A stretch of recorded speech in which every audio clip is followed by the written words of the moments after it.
I was signing a $2 million real estate deal, a surprise gift for my son, at the 30th floor office of fame when my phone buzzed with a text message from an unknown number, beware of your son. I thought it was a joke and immediately called back, but all I heard was a long, hopeless, mechanical ringtone. Little did I know the very next morning, a call from my recently fired assistant would draw me into an urgent meeting exposing the horrifying plot of my only son, the one I had once been so proud of. Before we start, I need you to know this one's heavy. Right before we dive in, drop a quick comment. Tell me where you're listening from and what time it is there. I read every comment, and your thoughts matter more than you know. Quick note, some details are fictionalized for storytelling. The lesson is what matters most. I held the pen over the signature line of documents that would transfer $2 million worth of real estate to my son, the most expensive gift I'd ever given, when my phone buzzed with a message that would change everything. But I didn't know that yet. Not on that Monday afternoon in late October, with golden sunlight pouring through the floor-to-ceiling windows of my 30th floor executive office in Midtown Atlanta. At 60 years old, after building an empire of 10 buildings across this city from nothing but a high school diploma and hunger for something better, I thought I understood how the world worked. I signed the first page, Carlton Mercer in the flowing script my late wife Evelyn had always teased me about. Like a doctor's signature, she'd said, illegible authority. The office transfer documents represented 7 years of planning. Donovan's inauguration as chairman of Mercer Capital was scheduled for next Monday, 7 days away, and this corner office on the 30th floor would be his before the ceremony even began. The symbolism mattered. Not just authority passed from father to son, but the physical space where I'd made decisions that shaped Atlanta's skyline for 4 decades. I imagined his face when he discovered the surprise. Dad, I don't know what to say. This is everything. 40 years. I started with a single rental property in 1984, working construction by day and studying property law at night. Evelyn believed in me when I had nothing to offer but ambition and promises. We built this together, one calculated risk at a time, one property acquisition following another, until Mercer Capital owned more square footage in Atlanta than some of our competitors had in their entire portfolios. She never lived to see this moment. Cancer took her 7 years ago, and the grief still ambushed me at unexpected moments, like now signing documents that represented everything we'd dreamed about. She would have cried seeing this office go to Donovan. She understood what I was really giving him: an apology for all those missed dinners, all those little league games I'd attended by phone, all the times business had come first. The sunset painted everything warm, amber, the mahogany desk, the leather chairs, the framed photograph of Evelyn and me at our 25th anniversary. I signed the second page, then the third. The notary seal would happen tomorrow, and by Friday, the deed transfer would be recorded with Fulton County. Donovan would walk into his inauguration already sitting in the chairman's chair, literally and figuratively. What is a father's legacy worth if his son doesn't respect how it was built? The thought arrived unbidden, and I pushed it away. Donovan had earned this. Harvard Business School, 10 years proving himself in acquisitions, a strategy that had doubled our portfolio value in 5 years. He was ready, more than ready. I finished signing at 5:47, slid the documents into their folder, and allowed myself a moment of pure paternal pride. 7 days until I watched my son accept the role I'd spent 40 years building toward. The phone was still on my desk where I'd left it, screen dark and silent. I'd check it later. By 8:47 that evening, I was in my home office in Buckhead, reviewing the inauguration guest list for the 3rd time when the phone buzzed. Unknown number. The message was brief. Be careful with your son at the upcoming inauguration. I stared at the screen, read it again, then a 3rd time. No context, no signature, no explanation, just 11 words that landed in my chest like a fist. I called the number immediately. It rang and rang. No voicemail pickup, no automated message. Just mechanical ringing that continued for 30 seconds before disconnecting. I tried again, same result. The sound mocked me endless possibility with no resolution, connection without communication. Wrong number. That was the logical explanation. Someone had mistyped a digit, sent a warning meant for someone else about some other son at some other inauguration. Nothing to do with me or Donovan or Monday's ceremony. But 40 years of business instinct whispered something different. I'd learned to trust that instinct. It had warned me away from over-leveraged deals that would have bankrupted me in 2008. It had guided me toward properties everyone else dismissed as worthless.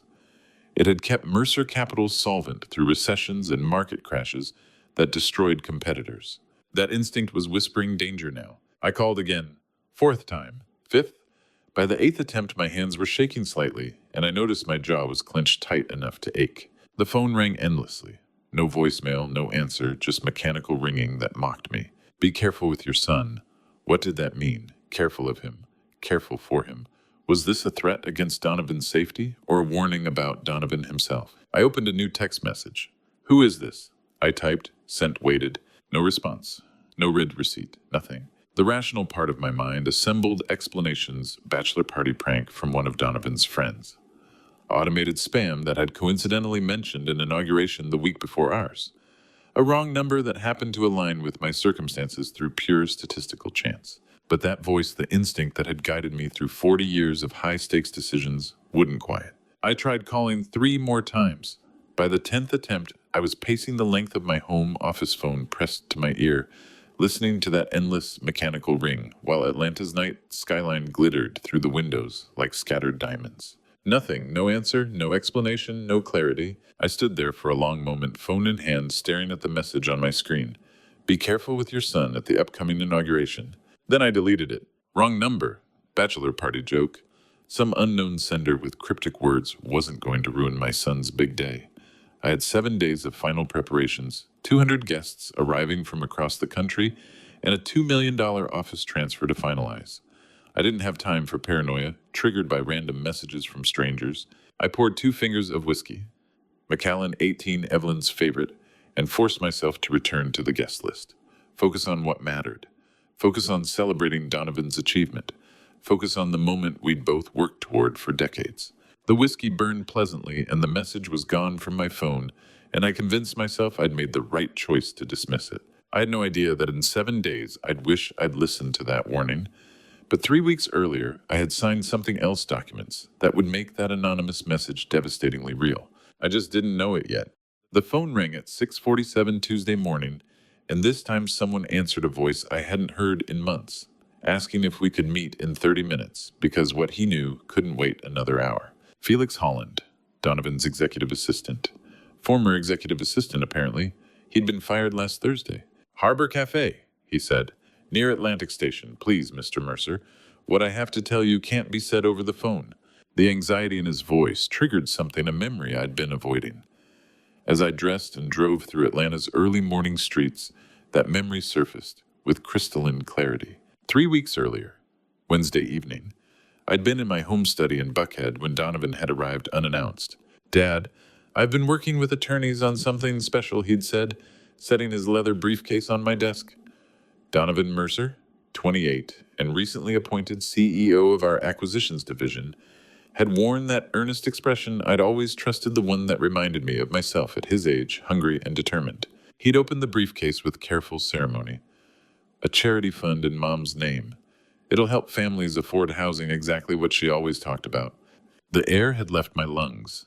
Evelyn, my wife, who'd spent 20 years volunteering at homeless shelters, who'd believed wealth meant nothing without purpose, who'd wanted me to do exactly this after we'd made our fortune. I know the timing is sensitive, Donovan had continued, pulling out a document folder, but the inauguration felt like the right moment to honor her legacy, to show that when I take over as chairman, Mercer Capital will stand for what she believed in. I'd opened the folder. The cover page had been in Donovan's blue ink handwriting, Evelyn Mercer Memorial Housing Fund Mission Draft. Just initial, here, sign here, date here, he'd said, flipping through pages of legal text I'd barely glanced at. We can finalize the mission statement together once the legal structure is set. I wanted you to see that I'm serious about making Mom's dream real. I'd signed every page, initialed every margin.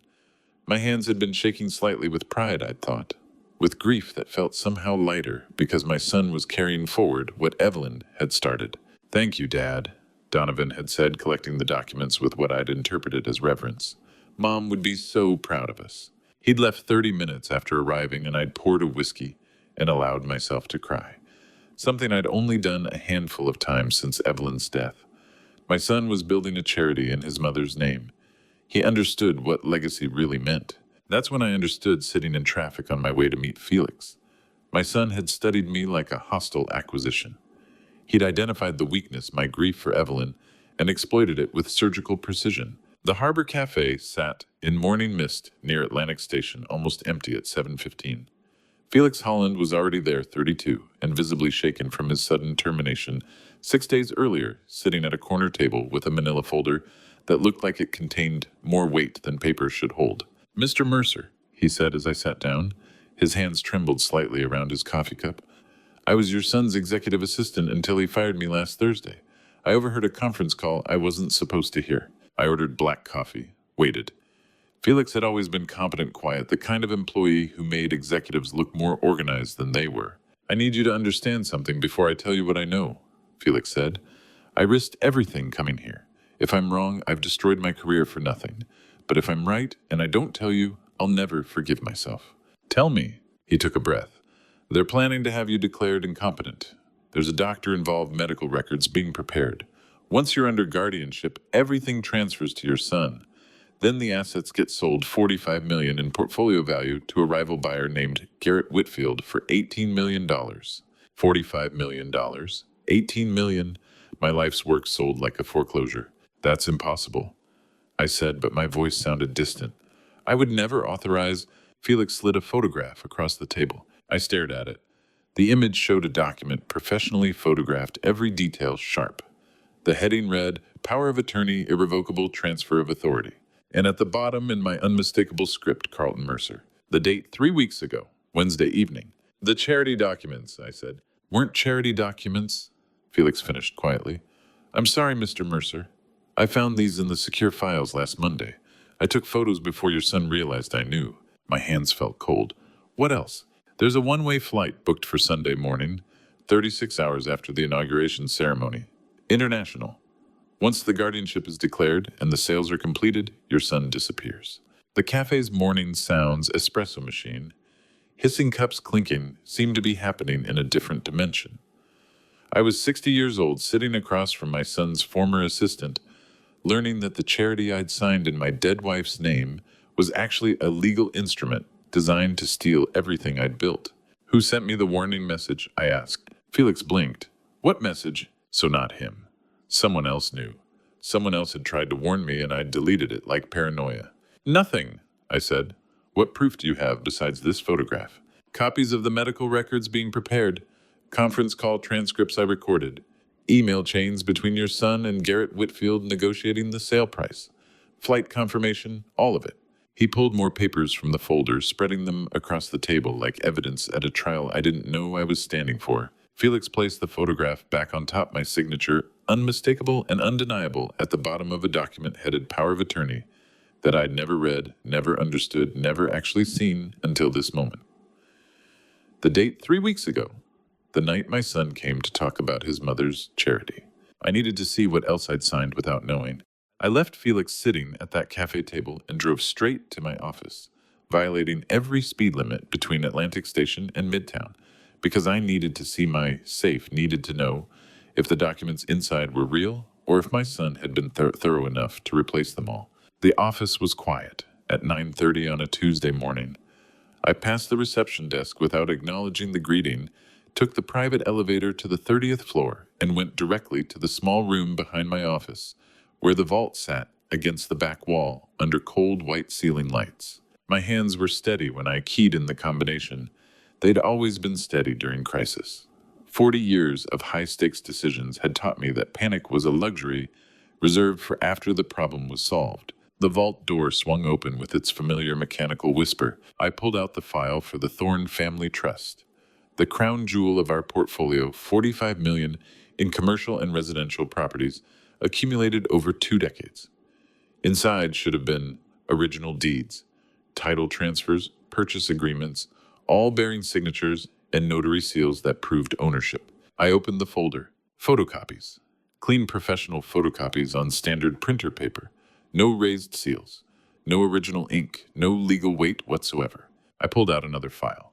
Harbor District Properties. More photocopies. Riverside Commercial Complex. Photocopies. Buckhead Holdings. Photocopies. Every single file. Every original document that proved I owned anything replaced with worthless paper that wouldn't survive 5 minutes of legal scrutiny. Not just the power of attorney. Not just one document carefully swapped while I was distracted by grief over Evelyn. Every single original deed, every title, every contract systematically replaced over weeks or months, while I'd trusted my son with access I'd freely given. I'd given him the combination to this safe 6 months ago when he became CEO of acquisitions. You need to be able to access critical documents, I'd said. This is part of taking real responsibility. He'd thanked me, hugged me, told me it meant everything that I trusted him with the company's foundation. Then he'd spent 6 months replacing that foundation with forgeries, while I'd believed he was learning how to protect it. I sat down on the floor of that safe room portfolio, files spread around me like evidence at a crime scene. 40 years of work reduced to photocopies and forgeries, like discovering your entire life was built on land that never existed. The thought arrived with absolute clarity: this wasn't opportunistic theft. This was methodical, patient, comprehensive. The kind of long-term operation that required planning, coordination, and help. I sat there for 15 minutes, long enough for the initial shock to crystallize into something colder and sharper. Then I stood up, and I started the countdown. 5 days until the inauguration. 5 days to understand who was helping him. 5 days to decide what to do about it. I left the files scattered on the floor. They were worthless anyway, and walked back to my desk. One phone call. That's what I needed first. Vaughn Greer answered on the second ring. I need to meet, I said. Today, now, if possible. There was a pause. Vaughn had handled sensitive work for me before due diligence on acquisitions, background checks, on potential partners. The kind of quiet investigation that prevented problems before they started. I can clear 11 o'clock, he said. Is this related to business or personal? Both. I'll see you then. Vaughn Greer's office sat on the third floor of a low-rise commercial building, 20 minutes from Midtown, unmarked and unremarkable, exactly the kind of place Atlanta's most discreet investigation firm would operate from. At 45, Vaughn had built a reputation for finding answers people didn't want found and keeping quiet about how he'd found them. He took one look at my face when I walked in at 11 and gestured to the chair across from his desk without pleasantries. What do you need? He asked. I need deep background on 2 people, I said. Celeste Archer, my son's wife, and whatever crooked legal advisor he's been using. Everything. True identity, finances, travel relationships, phone records, if you can get them legally. Vaughn pulled out a legal pad and started taking notes. He didn't ask why I was investigating my own family. That's why I'd called him. How fast are we talking, Mr. Mercer? I have 5 days. After that, it doesn't matter anymore. He looked up from his notes. 5 days for comprehensive background is tight. I can do it, but I'll need to bring in additional resources. That means higher cost and more exposure risk. I don't care about cost, and the exposure risk is already catastrophic. I'm just trying to understand how bad.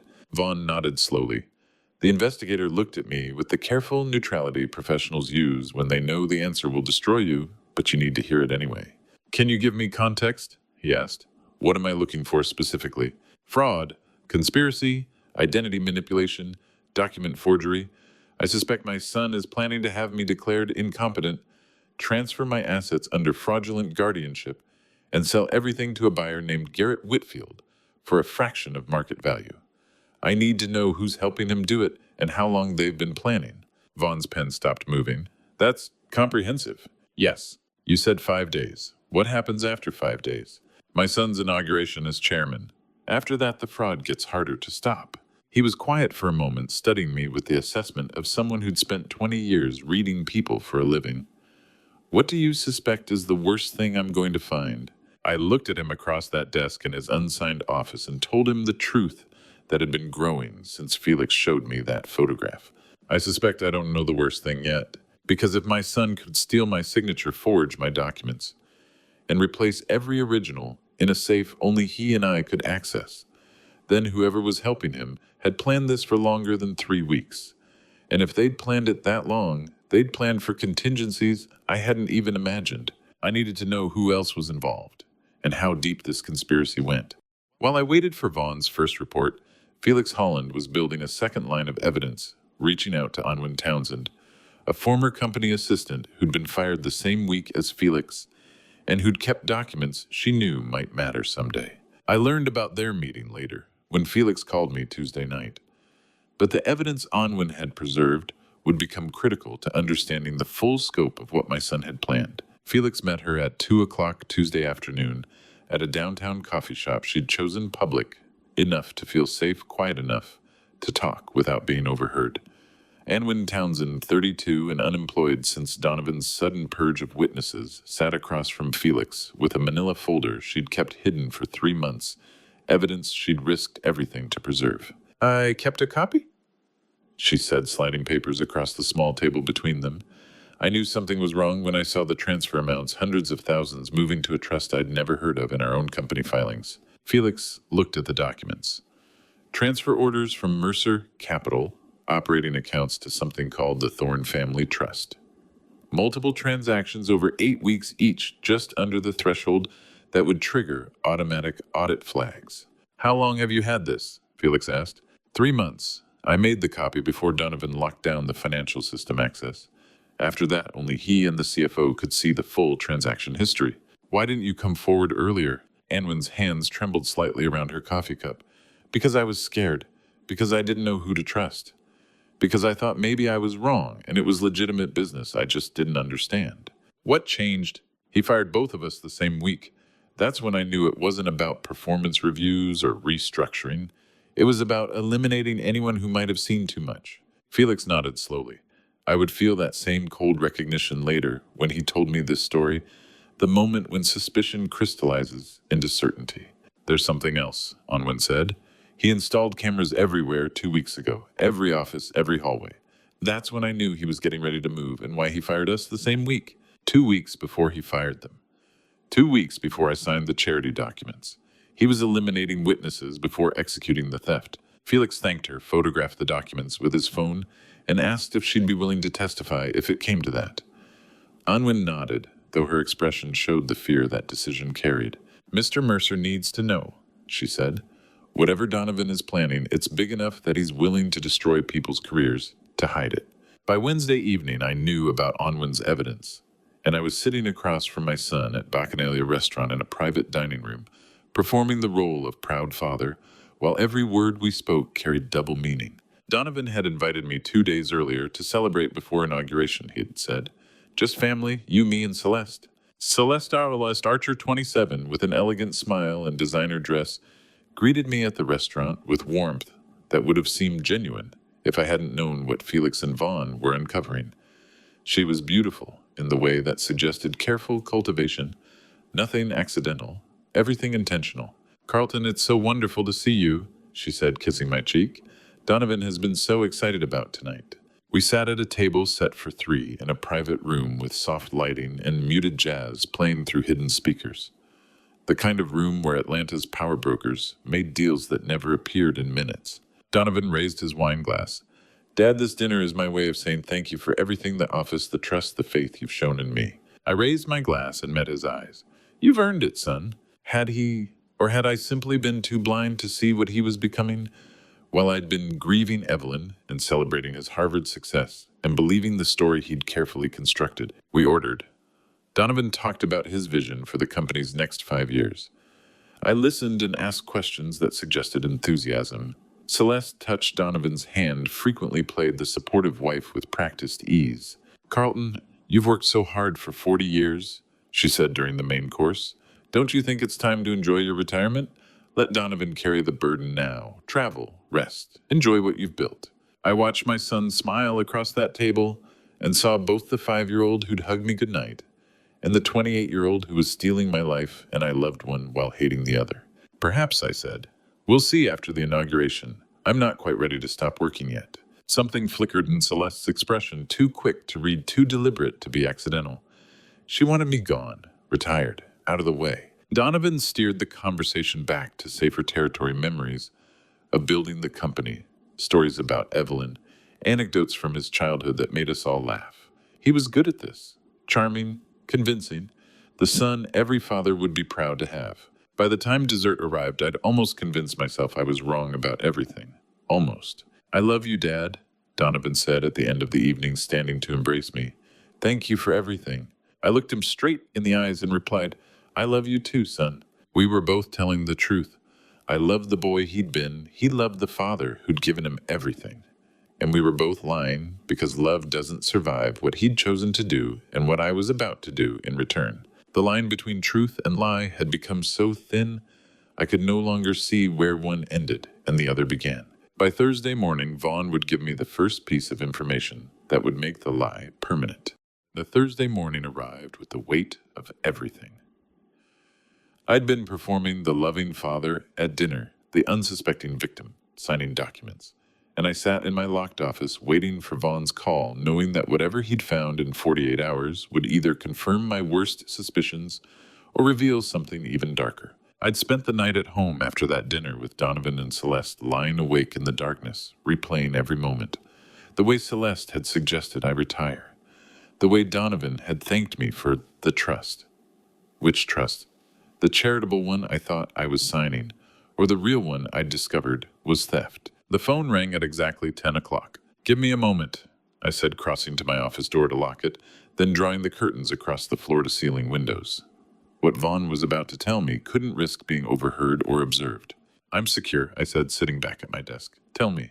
Vaughn's voice carried the careful neutrality of someone delivering bad news to people who paid him for honesty. "The financials are worse than you suspected. Combined credit card debt between your son and his wife, $380,000, accumulated over 18 months. I felt the number land like a physical blow. 380,000 in credit cards. Yes, sir. Luxury purchases primarily. Hotels, restaurants, designer clothing, jewelry. The spending pattern suggests they were living significantly beyond their means while maintaining an appearance of success. What else? Your son has an additional 120,000 in personal loans, most taken out in the last 6 months. The interest rates suggest he was turned down by traditional lenders and had to use alternative sources. $500,000 in combined debt. My son, who earned $250,000 annually as CEO of acquisitions, had managed to accumulate twice his salary in debt in less than 2 years. That's not sustainable, I said. No, sir, which explains the urgency of what comes next. Thorne Family Trust was registered 4 months ago, August 2025. Your son is the sole managing member. Your name appears nowhere in the filing, which makes the power of attorney you signed even more critical to their plan. Without that document, he can't actually transfer the assets. 4 months. They'd been planning this since August. The charity conversation had happened 3 weeks ago, but the groundwork had been laid long before I'd signed anything.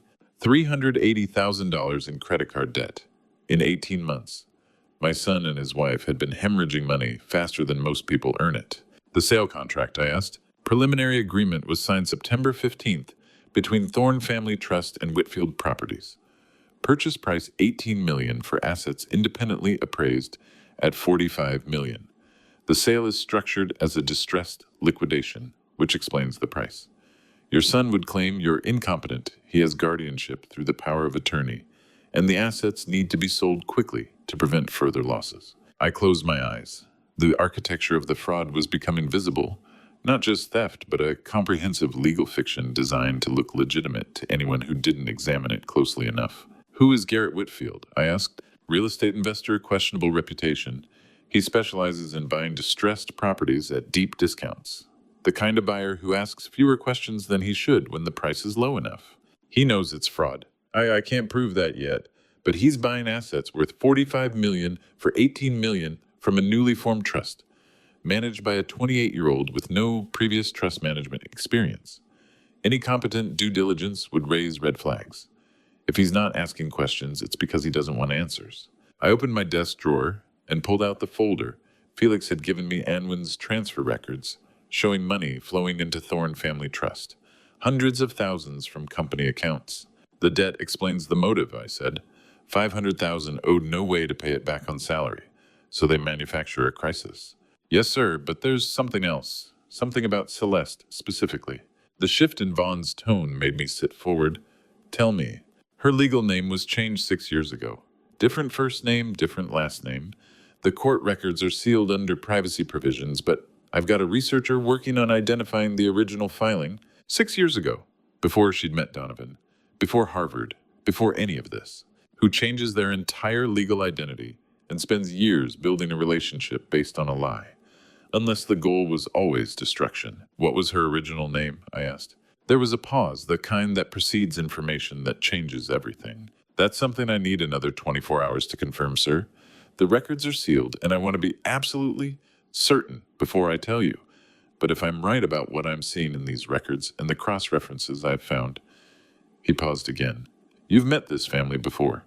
The words hung in the air between us. Met this family before. What do you mean? I mean, Celeste didn't target your son randomly. I mean, the name she changed from connects to someone in your past. Someone you had business dealings with, most likely. I'm working backward from known associates and family connections, but I need time to verify. My mind raced through 40 years of business relationships, partnerships that had ended badly, deals that had fallen through people I'd had to fire or sue or outmaneuver in competitive bids. How far back are we talking? Based on the age progression and timeline, somewhere between 10 and 20 years, I'll have confirmation by tomorrow morning. And you're certain I've encountered this family? The patterns suggest it, yes. Name changes aren't random. They're either about protection or reinvention. Given the sophistication of this conspiracy and the personal nature of using your deceased wife's memory against you, I believe this is revenge, which means someone from your past sent their daughter. He stopped. Or their sister. I need to confirm which. The line went quiet except for my breathing. Met this family before. Sent their daughter. Or their sister. Which meant this wasn't opportunistic theft by a son who'd gotten into debt. Which meant someone from my past had identified my grief over Evelyn as a vulnerability, sent someone to seduce and marry my son, and orchestrated this entire fraud as payback for something I'd done years ago. By Friday morning, I would know exactly who that family was, and why they'd waited all these years for revenge. The encrypted email arrived at 7:42 Friday morning with a subject line that said only confirmed, and an attachment showing two photographs side by side, one labeled Celeste Archer, 2024, and the other Stephanie Langley, 2018. And the faces were identical because they were the same person, the sister of a man I'd fired 15 years ago. I'd been sitting at my desk since 6:30, unable to sleep after Vaughn's call the previous morning. 24 hours of waiting to learn which family from my past had orchestrated this revenge. 24 hours of running through decades of business relationships, trying to identify who hated me enough to spend 15 years planning my destruction. Now I knew. I opened the full report. Vaughn had been thorough court documents, photograph comparisons, family trees, timeline analysis. Every piece of evidence laid out in clinical detail. Subject's birth name, Stephanie Marie Langley. Legal name change filed March 2019, Fulton County Superior Court. Record sealed under privacy statute. Brother Preston Edward Langley, former intern at Mercer Capital, terminated with cause June 2009. Industry violations reported to Georgia Real Estate Commission, same date. Preston Langley. The name hit me like a fist. 22 years old, fresh out of college, burning with ambition. I'd hired him as an intern, mentored him personally, believed he had the intelligence and drive to build something significant in this industry, until I discovered he was falsifying property appraisal reports to hide structural defects from potential buyers. The report continued. Subject's first documented contact with your son occurred June 12, 2021, Atlanta Real Estate Summit, Hyatt Regency. Introduction arranged through intermediary Catherine Ashford, mutual industry connection. Not accidental, targeted. 3 years ago, Stephanie, calling herself Celeste by then, had orchestrated a meeting with my son at an industry conference. Made it seem natural, coincidental, the kind of chance encounter that happens in professional circles. But nothing about it had been chance. I scrolled down to the photograph comparison. Side by side, the similarities were undeniable. Same eyes, same bone structure, same slight asymmetry in the smile. Vaughn had included additional photos. Stephanie at her brother's college graduation in 2007, Stephanie at family events through 2018, then the transformation, new hair color, different styling, but unmistakably the same woman who'd married my son 2 years ago. 15 years, they'd waited 15 years. Preston Langley nursed his hatred while his sister changed her identity, and together they studied me, like strategists, studying an enemy fortress, looking for the weakness, and they found it in my son. The memory came flooding back with the clarity of a moment that had seemed insignificant at the time, but had actually determined everything that followed. Summer 2009, our office had been smaller, then just 12 employees still building the foundation that would become Mercer Capital's empire. Preston Langley sat across from my desk in a cheaper chair than the one I had now, but in the same office, the same view of Atlanta's growing skyline. "I trusted you, Preston," I'd said, sliding the appraisal reports across the desk. "I mentored you personally. This isn't a small mistake. You falsified documents to deceive buyers. That's fraud." Preston Langley, 22 and burning with ambition in that flashback, had seemed like the kind of intern who would build something great until I discovered the falsified appraisal reports that ended his career before it began. "It was just one property," he'd said, voice rising with desperation. "One time, please, Mr. Mercer, don't report this. I'll lose everything." "One property where a family would have bought a house with foundational damage you deliberately hid," I'd replied. "One property where structural problems you knew about could have injured someone. How many properties is an acceptable number for fraud?" Preston 25, where's the line? "I made a mistake. I was trying to close the deal, prove I could be valuable to the company." "You already lost it when you decided to lie." I'd watched the desperation in his face harden into something colder. The transition from pleading to acceptance to anger had happened in seconds. "You're destroying my life over one mistake," he'd said, standing. "You'll regret this, Mr. Mercer. Someday. I promise you'll regret this." I dismissed it as the impotent threat of a young man facing consequences for the first time. Everyone who gets fired feels wronged in the moment. They threaten lawsuits, revenge exposure, and then they move on with their lives, find other jobs, learn from their mistakes, or don't. Preston Langley hadn't moved on. The memory of that younger, angrier version of myself firing Preston felt like watching a stranger plant the seeds of his own destruction while congratulating himself on his principles. I'd done the right thing, no question about that. Preston had committed fraud, endangered clients, violated every ethical standard the industry was built on. Reporting him to the Georgia Real Estate Commission was the appropriate response, the only response that protected future clients from his dishonesty.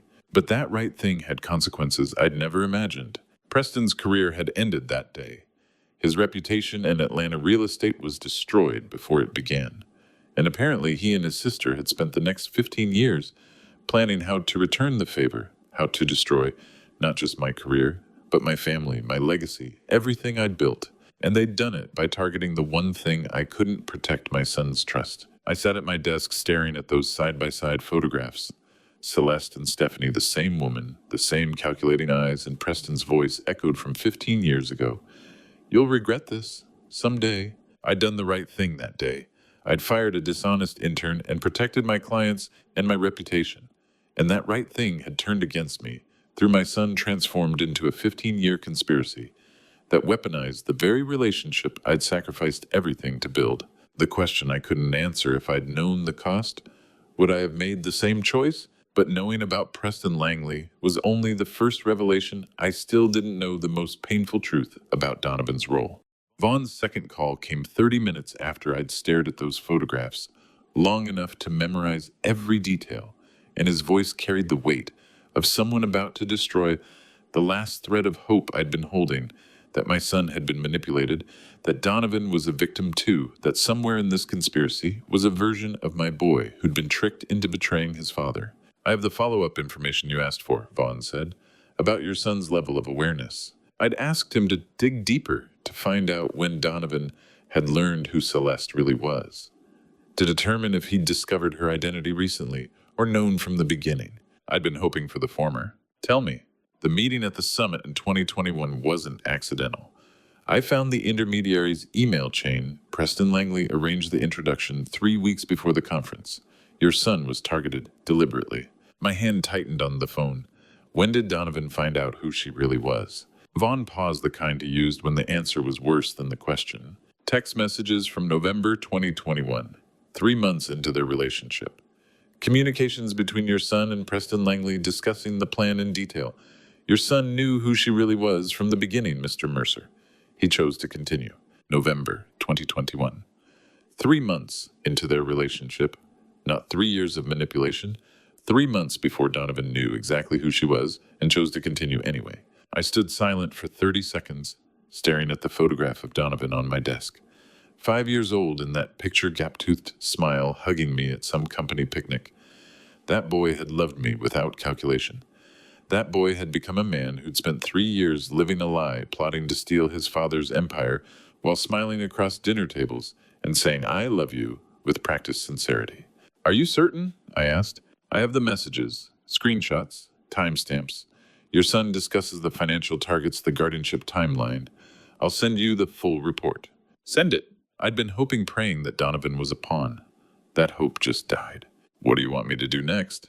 Vaughn asked. "Keep gathering evidence. I need everything documented, time-stamped, legally defensible. When I move against them, there can't be any question." After I hung up, I sat at my desk for 20 minutes, staring at that photograph, wondering when the boy who'd loved me had become the man who'd betrayed me, or if that boy had ever existed at all. By 2 o'clock that afternoon, I was standing at Donovan's apartment door, holding a wrapped box containing an expensive pen set, the kind of meaningless gift that suggested I was still playing the proud father. Donovan answered on the second knock. "Dad wasn't expecting you. Come in, I was just going through paperwork for next week." "I brought you a small gift," I said, following him into the living room.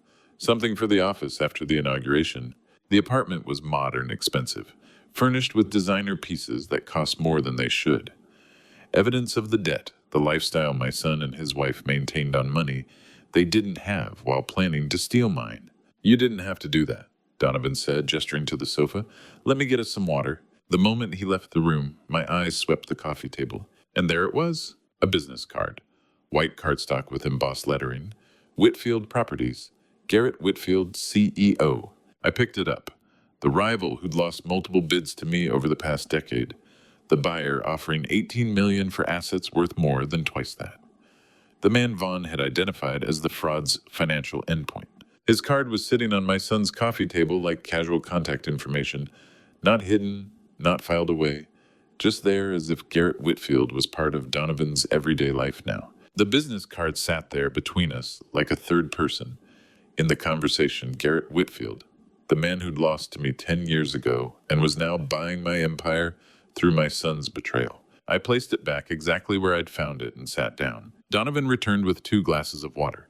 "So what brings you by, besides the gift, which is incredibly thoughtful?" I smiled, performed the role I'd been perfecting all week. "I've been thinking about your plans after the ceremony. What does the future look like for you?" Donovan's eyes lit up. "Honestly, Dad, the future is wide open, bigger than I ever imagined. The opportunities we have in front of us." He caught himself. "That I have in front of me. The opportunities I have are incredible. We." He'd said we before, correcting to I. Him and Celeste, him and Preston, him and Garrett Whitfield, whose business card sat 3 feet from my water glass. "That's wonderful, son. I'm proud of you." The words tasted like ash, but I said them with the right tone, the right warmth a father would show his son on the verge of his greatest achievement. Garrett Whitfield's card, the man buying my empire for pennies, lying on my son's coffee table as if there's no need to hide it anymore. We talked for 15 minutes about nothing: inauguration logistics, guest details, ceremonies. The entire time that business card sat between us like evidence neither acknowledged. When I left, Donovan hugged me at the door. "Thanks for the gift, Dad, and for believing in me all these years." "Always," I said. I left Donovan's apartment and sat in my car in the parking lot, hands on the steering wheel, staring at nothing. Garrett Whitfield's business card, not hidden in a drawer, not tucked away sitting on the coffee table, as if it belonged there. As if they'd stopped pretending, as if they knew I was too trusting, too blind, too much of a fool to see what was right in front of me. They were wrong about that last part. I needed more evidence, the kind that would hold up when I destroyed them. I called Donovan Friday afternoon with an invitation he couldn't refuse: dinner at Bacchanalia tonight to celebrate before the inauguration.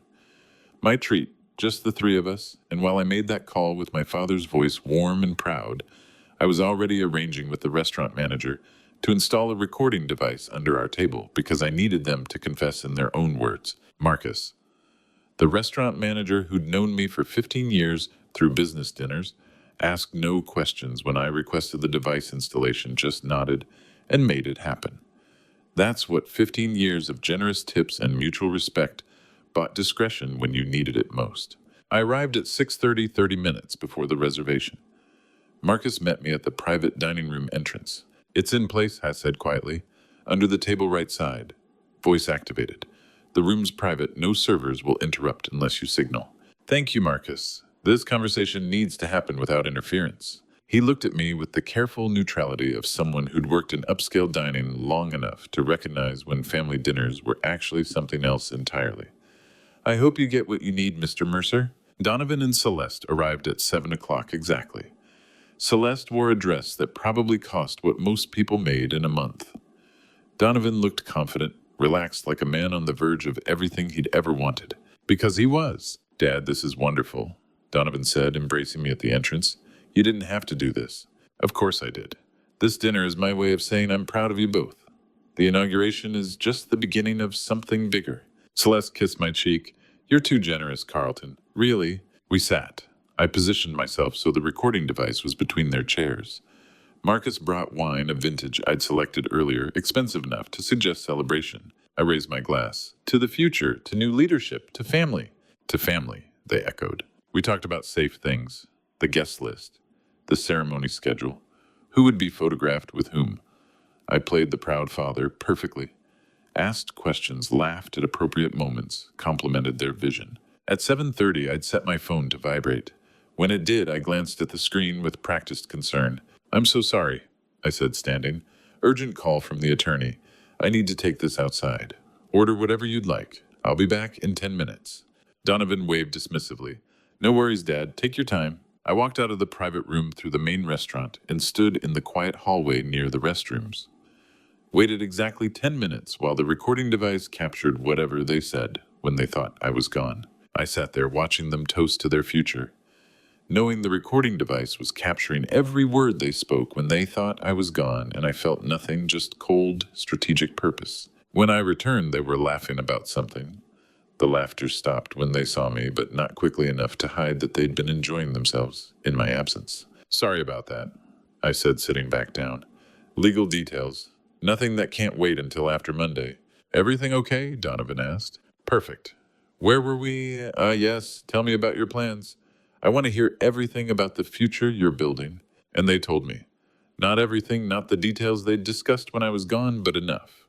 Enough to sound enthusiastic. Enough to let me see the excitement in their eyes when they talked about new opportunities and fresh directions and expanding beyond Atlanta. The dinner lasted 2 hours. By the time we said goodbye at 9:30, I'd performed perfectly. The loving father, the proud mentor, the man who believed every word his son told him. They drove away in Donovan's car. I sat in mine in the dark parking lot and pulled out my phone. The recording device had transmitted everything wirelessly to an encrypted file. I pressed play. The first few minutes were ambient sound, silverware glasses, low conversation. Then Donovan's voice, clear and confident. The old man still believes he's in control. Good. Let him think that until Sunday night when everything transfers. Celeste laughed. Your father's so trusting, it's almost sad. Preston said all we need is the guardianship paperwork submitted before midnight Monday. Celeste continued. The doctor's report is ready.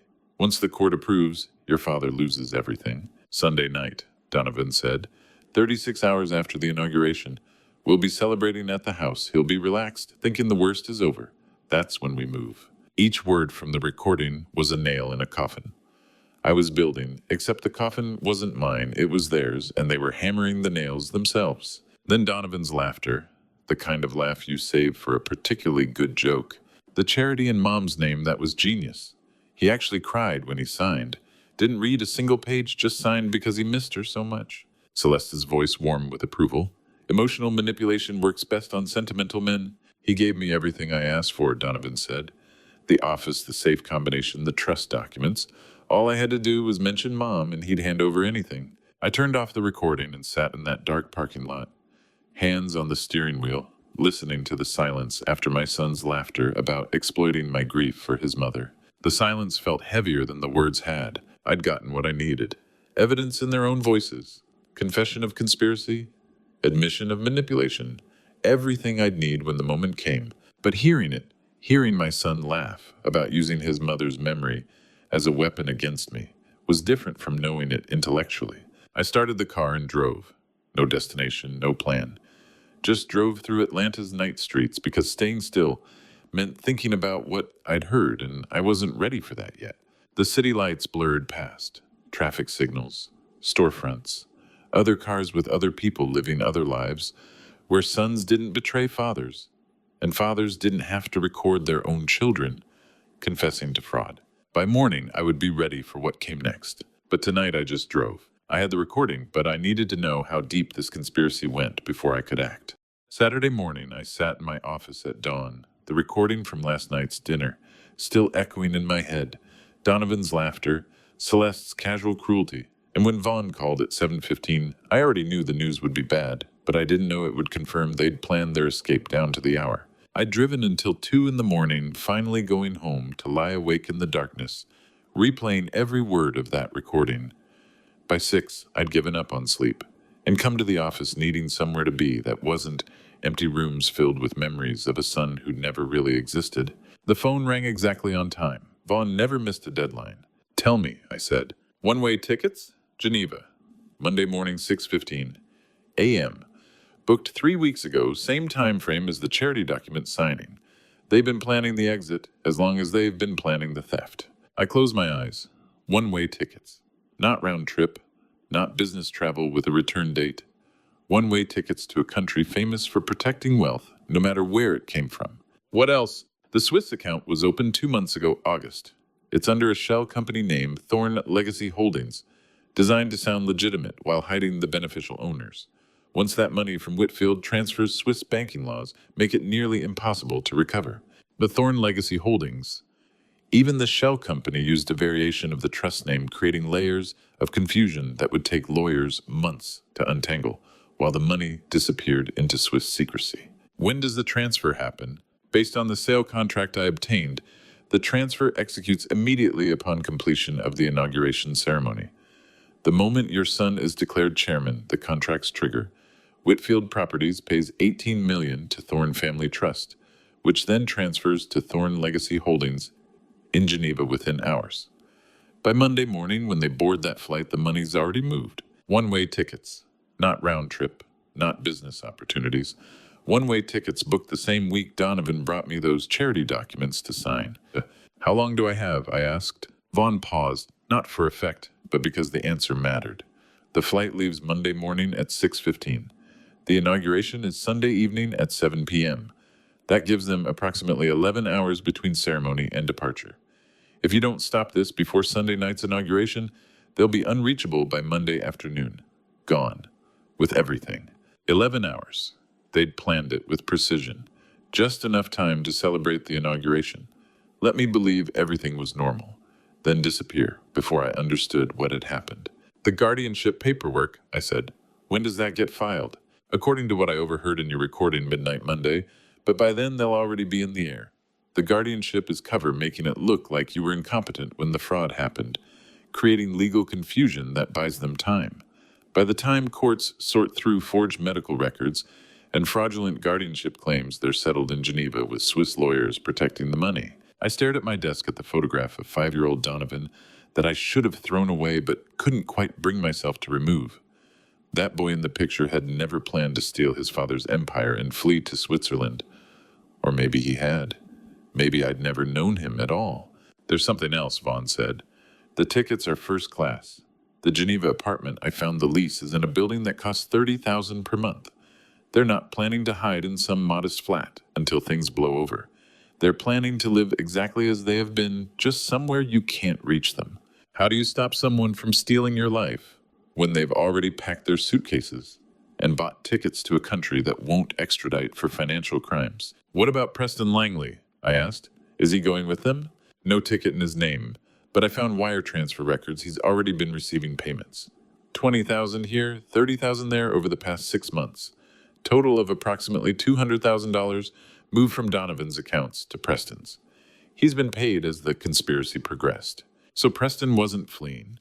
He was staying in Atlanta with his revenge complete and his pockets full, while his sister and my son disappeared with the bulk of the stolen fortune. Garrett Whitfield. Domestic. No international travel planned. He buys the assets Monday morning for a fraction of their value, holds them for 6 months, then sells them to legitimate buyers at market rate. doubles his investment while maintaining plausible deniability, claims he didn't know the sale was fraudulent, says he conducted normal due diligence. Hard to prove otherwise. The entire conspiracy laid out like a chess game, where every move had been calculated 3 steps ahead. Except they hadn't calculated on me discovering it before the final move. Can you freeze the Swiss account before the money transfers? I asked. Not without a court order. And getting a U.S. court order enforced in Switzerland before Monday morning is effectively impossible. Once that money lands in Geneva, it's gone. So I have to stop the transfer from happening at all. Yes, which means stopping the inauguration or stopping the contracts from executing or having them arrested before the ceremony completes. Anything short of that and the money moves. I hung up with Vaughn and pulled up the calendar on my computer, staring at the dates like they were a countdown timer on a bomb. Saturday, Sunday inauguration 7 p.m. Monday flight 6:15 a.m. 11 hours between the ceremony and their escape. 11 hours for me to expose them, have them arrested, freeze their accounts, save my life's work, miss that window, and by Monday afternoon they'd be in Geneva with $18 million, protected by Swiss banking laws, unreachable. Forever, my son would be on that plane. The boy I'd raised, mentored, loved. The man who'd laughed about using his mother's memory as a weapon. Sunday, 7 p.m. He'd stand on a stage accepting chairmanship he'd stolen. Then Monday, 6:15 a.m., he'd board a plane and vanish into Switzerland with everything I'd built over 40 years. Unless I stopped him first. I had 48 hours to build an airtight legal trap. Simone's call came at 9:45 Saturday morning while I was still processing the Geneva flight information, and her voice carried the sharp edge that meant legal crisis. Carlton, get to my office immediately. Your son just filed an emergency guardianship petition, and the court received it 30 minutes ago. And I was out the door before she finished the sentence. Simone Blackwell, 55, with 25 years of estate and criminal defense experience, didn't waste words when I arrived at her glass-walled office on Peachtree Street. She simply pushed the court filing across the desk and let me read the threat myself. Emergency petition for guardianship. Petitioner Donovan Mercer. Respondent Carlton Mercer, age 60. The document claimed I was suffering from cognitive decline, requiring immediate protective intervention. Attached were medical records from Dr. Neil Frost certifying mental incompetence based on evaluations I'd never undergone. Your son filed this morning, Simone said. Emergency guardianship citing cognitive decline, medical incapacity, danger to self and assets. He's claiming you need immediate protective intervention. Based on what evidence? Forged medical records from Dr. Neil Frost. I've already confirmed Dr. Frost has never treated you, never evaluated you. The documents are fabricated. I read through the petition. It painted a picture of a confused elderly man making erratic financial decisions, showing signs of dementia, requiring a guardian to protect him from his own deteriorating mental state. If the court grants an expedited hearing, and with medical documentation, you could be declared incompetent by Monday morning, before the inauguration. All your accounts frozen, all transactions void. Donovan becomes your legal guardian with full financial control. The trap. This was the trap. Even if I had evidence, even if I knew about the conspiracy, if the court declared me incompetent, before I could present anything, my testimony became legally worthless. The word of an incompetent man. How much time do we have? We need to file a counterclaim by 5 p.m. today. Emergency motion challenging the medical records, proving fraud, establishing your mental competence. Miss that deadline and the court proceeds without our response. I looked at my watch. 7 hours. I have evidence, I said. A recording of Donovan and Celeste discussing the conspiracy. Von Greer's investigation reports. Financial documentation showing the fraud. Can we attach all of it to the counterclaim? Simone nodded. That's exactly what we'll do. But we need to move fast. I'll draft the emergency response. You get me everything you have. The legal system I'd always trusted, contracts, courts, due process, had become a weapon they were using to lock me out of my own life before I could defend myself. I spent the next 3 hours at Simone's office compiling evidence. The recording from Friday's dinner, Vaughn's reports on Celeste's identity, the Swiss account, the flight tickets, Felix's documentation, Anwin's transfer records. Every piece of the conspiracy laid out in legal format, with exhibits and sworn statements. By 1:30, Simone was finalizing the emergency counterclaim. By 2 p.m., I was back home with copies of everything waiting for her confirmation that the filing had been submitted. That's when I finally read Vaughn's comprehensive report on Garrett Whitfield. I'd requested it days ago, but hadn't had time to review the full background.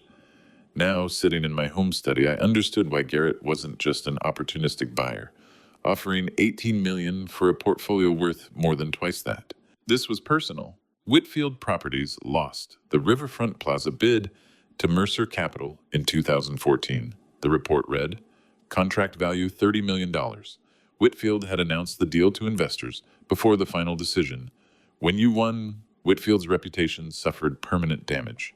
3 investors withdrew. He's never recovered that standing in Atlanta's business community. I remembered that bidding war 10 years ago. Garrett Whitfield had been confident, almost arrogant, convinced the Riverfront Plaza development was his. He'd celebrated prematurely, told investors the deal was done. Then I'd won the bid with a superior financing package and development timeline. Garrett's face when the announcement came, I thought it was just business disappointment, the normal frustration of losing a competitive bid. But it hadn't been just business to him. 4 people, 4 motives, 15 years of Preston's grudge over being fired, 10 years of Garrett's vendetta over a lost development deal, 28 years of Donovan's accumulated resentment, 3 years of Celeste's calculated performance, bringing them all together. I'd beaten Garrett in business, and he'd waited a decade for revenge. I'd fired Preston for fraud, and he'd waited 15 years to return it. I'd built an empire while neglecting my son, and Donovan had apparently spent his entire adult life resenting it. Celeste had weaponized all of it, found the grudges connected. The conspirators turned their separate hatreds into a coordinated attack. Not random theft, not opportunistic fraud. A convergence of revenge from every hard decision I'd made in 40 years. My phone buzzed. Simone. Filed at 4:47 p.m. Counterclaim submitted with all evidence. Judge will review Monday morning. We're in the fight. I sat at my desk with Vaughn's report spread before me. 4 faces, 4 motives, 1 conspiracy, and realized the depth of what I was fighting wasn't just theft. It was the accumulated weight of every hard decision I'd made in 40 years of business. Preston, whom I'd fired for protecting future clients from fraud. Garrett, whom I'd beaten in legitimate competition. Donovan, whom I'd raised while building the empire I'd intended to give him. Celeste, who'd studied all of it and found the perfect weapon in each grievance. 4 people, less than 48 hours. In a legal system, they'd turned against me. But I still had one advantage they didn't know about. I knew their entire plan, and they thought I was blind. By 3 o'clock Saturday afternoon, I was back in Simone's glass-walled conference room with every piece of evidence spread across the table.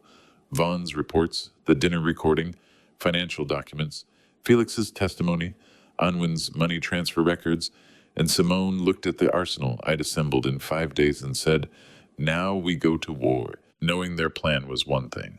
Using that knowledge to destroy them was another. Simone had spent the morning drafting 3 separate emergency filings while I'd been reading about Garrett's decade-old grudge and Preston's 15-year hatred. Now she walked me through each document with the precision of someone who'd spent 25 years turning legal theory into courtroom reality. "We're filing 3 emergency motions simultaneously," she said, tapping the first stack of papers. First counterclaim against guardianship, arguing fraudulent inducement through emotional manipulation.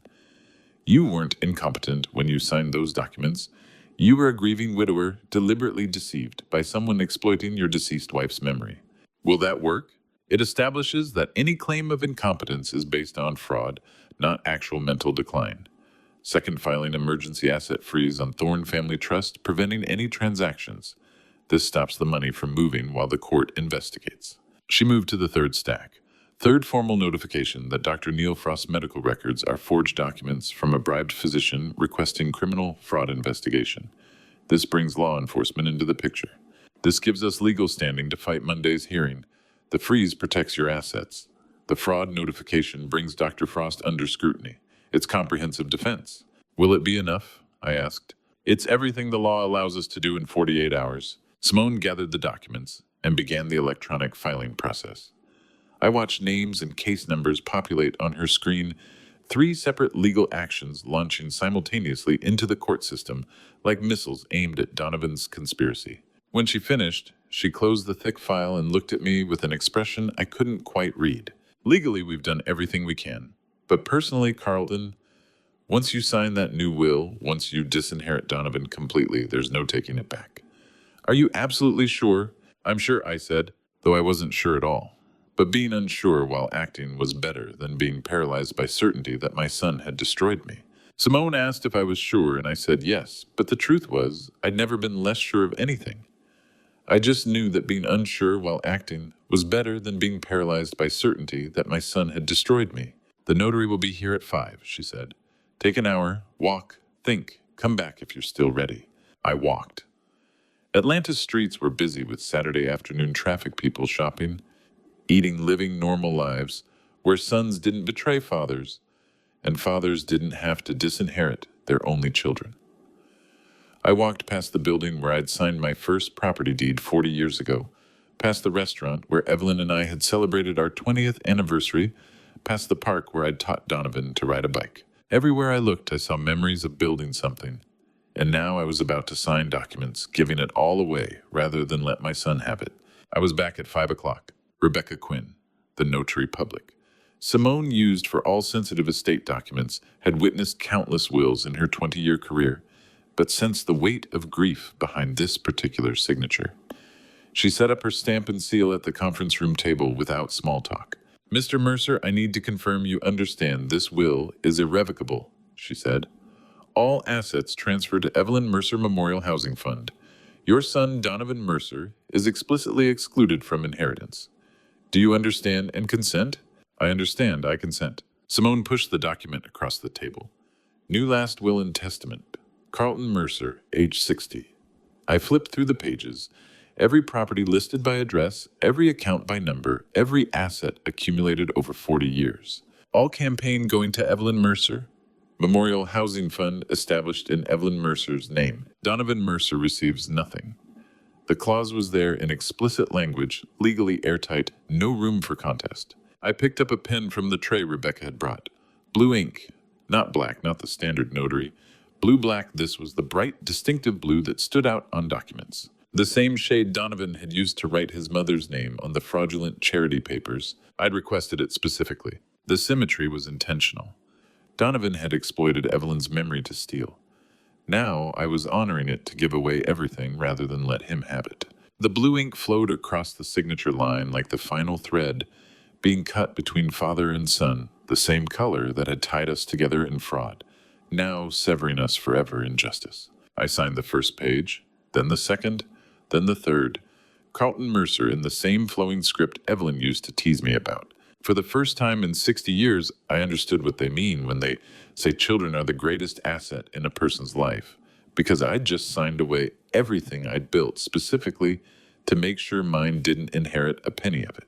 Rebecca notarized each signature, pressed her official seal, dated and timed every page. 5:37 p.m. Saturday. The moment my son stopped being my heir. Filed electronically, Simone said, scanning the documents into the court system. Irrevocable as of now. I set down the blue pen and watched the notary stamp the final seal on documents that gave away everything I'd built over 40 years, every property, every investment, every dollar, to a charity in my wife's name rather than let my son inherit it. Vernon Hayes had been my friend for 30 years, longer than my son had been alive, and when I arrived at his house Saturday evening, carrying a folder full of evidence that would destroy Donovan's life, Vernon poured 2 glasses of whiskey before I said a word, because he could see what this visit would cost me. Vernon Hayes, 62 and wearing the sheriff's badge for 35 years, had known me since we were young businessmen starting out in Atlanta, long enough to pour whiskey without asking, and listen to confessions without judging. Thank you for seeing me, I said, sitting in his living room. You said it was urgent, and you never ask for urgent unless it is. He handed me the glass. What do you need? I opened the folder and spread the evidence across his coffee table. The recording device from Friday's dinner. Vaughn's investigative reports. The forged medical records. Financial documentation showing the fraud. Photographs of Celeste before and after her name change. Every piece of the 4-person conspiracy laid out like a prosecution exhibit. I need arrest warrants for 4 people, I said. My son Donovan, his wife Celeste Archer, attorney Preston Langley, Garrett Whitfield of Whitfield Properties, conspiracy to commit fraud, forgery identity, manipulation, attempted guardianship fraud. I have recordings, documents, witness testimony, everything you need. Vernon picked up the first report and started reading. He didn't speak for 15 minutes, just moved methodically through each piece of evidence. When he reached the transcript of Friday's recording, Donovan laughing about using Evelyn's memory as a weapon, Vernon set it down carefully and took a long drink of whiskey. Jesus, Carlton. I know. This is comprehensive. Airtight. Any prosecutor would take this case. He looked at me. But before I do anything, are you absolutely sure you want to do this? Once those warrants execute, once we arrest him at the inauguration in front of 200 people? There's no going back. He's your son. I spent 3 days making sure, I said. I'm sure. Vernon studied my face for a long moment. He'd known me long enough to read what I wasn't saying, that being sure didn't make it hurt less, that certainty and grief could coexist in the same decision. When do you need this to happen? Tomorrow evening, 7 p.m. During the inauguration ceremony, I'll present the evidence publicly first, let them hear the recording, see the documents. Then the arrests. All 4 of them at once, so none can warn the others. You're going to expose him in front of everyone. He was going to steal from me in front of everyone. This seems fair. Vernon didn't ask if I was right or wrong, didn't question the evidence, didn't debate my choices. He just asked if I was sure, and when I said yes, he became the weapon I needed to execute justice. He stood and extended his hand. Not a casual handshake, but the grip of someone making a promise that would cost us both something. Then I'll be there, he said, with everyone, whatever you need. Thank you for being the friend I needed when I had nothing left. That's what 30 years means. You stand up when it matters. I left Vernon's house at 8:30 with the warrants in motion. By tomorrow evening, 4 people would be under arrest. By Monday morning, Donovan and Celeste would have missed their flight to Geneva. Before I tell you what happened next, if you're still with me, comment A, if you think this was justified, or B, if you think this went too far. Add one reason why in 5 to 10 words, because this next part changes everything. Quick note, some details ahead are fictionalized for emotional impact, but the core message is what matters. By 10 o'clock Saturday night, I was alone in my home office in Buckhead, reviewing the chessboard. Emergency counterclaim filed with the court, challenging guardianship, freezing assets, exposing forged medical records, new will executed, and irrevocable everything going to charity Donovan, inheriting nothing. Arrest warrants being prepared by Vernon. 4 people Sunday evening execution. Recording and evidence compiled ready for public presentation. Anwin and Felix ready to testify, witnesses who'd lost their jobs for seeing too much. Every piece in position. And somewhere across Atlanta, Donovan and Celeste were at home right now, probably packing for Geneva, probably celebrating their victory in private, probably reviewing their escape timeline inauguration at 7 p.m. Sunday celebration until midnight flight at 6:15 Monday morning. Let them celebrate, let them think they'd won. I opened my desk drawer and took out the small framed photograph I kept there. Evelyn and me at our 25th anniversary. Her smile that had gotten me through 40 years of building something we'd both believed in. Beside the photograph, wrapped in soft cloth, was her wedding ring. I'd kept it since cancer took her 18 months ago. Couldn't bring myself to bury it with her. Couldn't bear to sell it or give it away. Just kept it in this drawer, where I could see it when I needed to remember why any of this mattered. I held Evelyn's wedding ring in my palm, a small circle of gold that represented everything we'd built and everything our son was trying to destroy, and placed it in the vest pocket over my heart where it would stay during tomorrow's reckoning. The vest was hanging on the back of my chair, ready for tomorrow evening. Charcoal gray, perfectly tailored, the kind of formal vest appropriate for an inauguration ceremony. The kind of vest with a pocket over the heart where a ring would rest invisible to everyone else but present with me. 40 years we built this together, I said to Evelyn's photograph. 7 years you've been gone. Tomorrow I'll wear your ring when I watch our son get arrested for trying to steal everything we made. They thought tomorrow was their day. Inauguration celebration, escape to Geneva with my fortune. They were right. It was their day, just not the day they'd planned. I sat at my desk with Evelyn's ring tucked in the vest pocket, the vest hanging ready for tomorrow evening. Counterclaim filed. Will be irrevocable. Warrants prepared. Evidence compiled. Every piece in position. Sunday morning I woke at 5 a.m. on Inauguration Day with Evelyn's ring already in my vest pocket and the weight of what I was about to do pressing on my chest like a physical thing.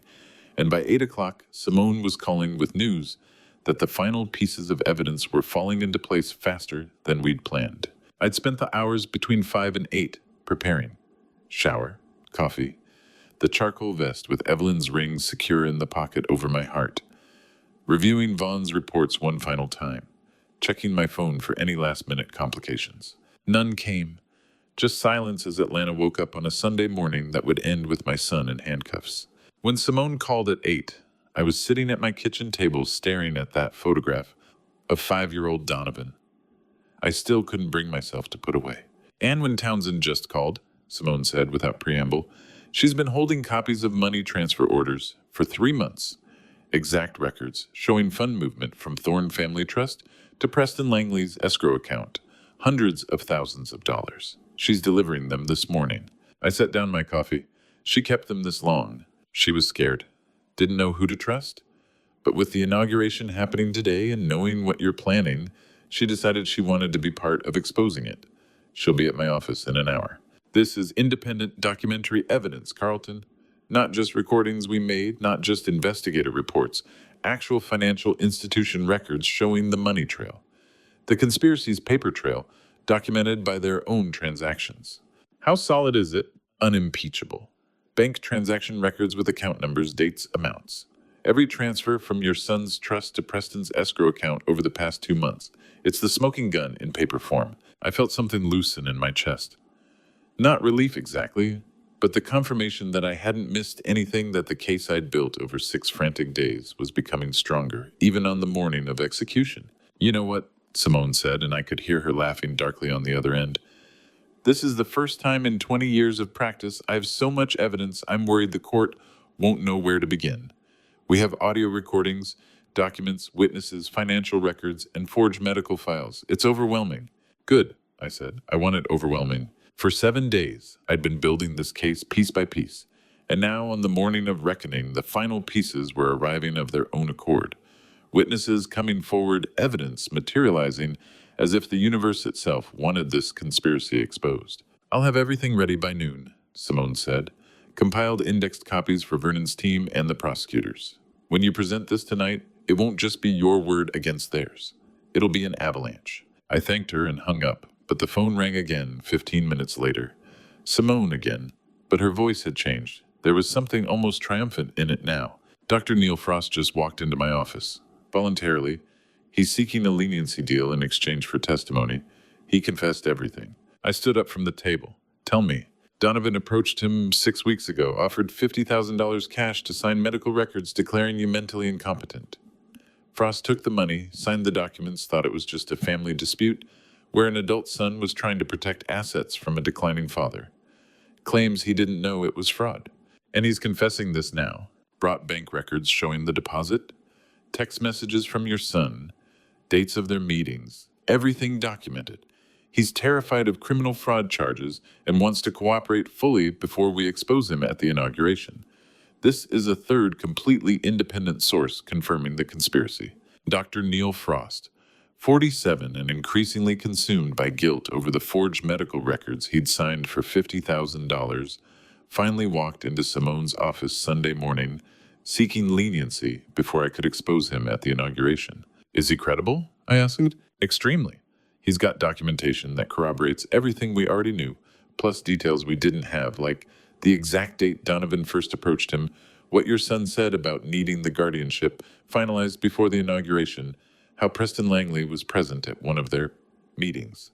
Preston at the meetings, another thread tying all 4 conspirators together. Carlton, you don't need to worry about Dr. Frost testifying for them anymore. He came here on his own to confess everything before we could expose him. He knows which way this is going and wants to be on the right side when it happens. I exhaled long, slow, the first truly full breath I'd taken in 7 days. So every angle is covered, every single one. Audio recordings of your son mocking you, financial documents showing the money trail, voluntary witness confession with documentation, Unwin's transfer records, Vaughn's investigation, Felix's testimony. It's not just airtight, it's overwhelming. No judge, no jury, no observer will have any doubt about what happened. $50,000 cash, text messages, bank records, timeline documentation.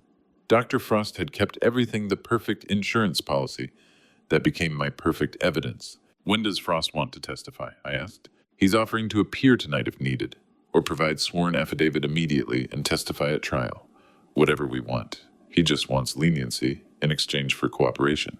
Give him whatever Vernon recommends. If his confession is genuine and complete, he's useful. Already coordinating with Vernon's office. The prosecutor will take Frost's statement this afternoon. I hung up with Simone and sat in the morning quiet of my home, feeling something I hadn't felt since that anonymous message arrived 6 days ago. Certainty. Not hope, not strategy, not cold determination. Actual certainty that when I walked into that grand ballroom tonight at 7 p.m., I would have everything I needed to destroy them completely and legally.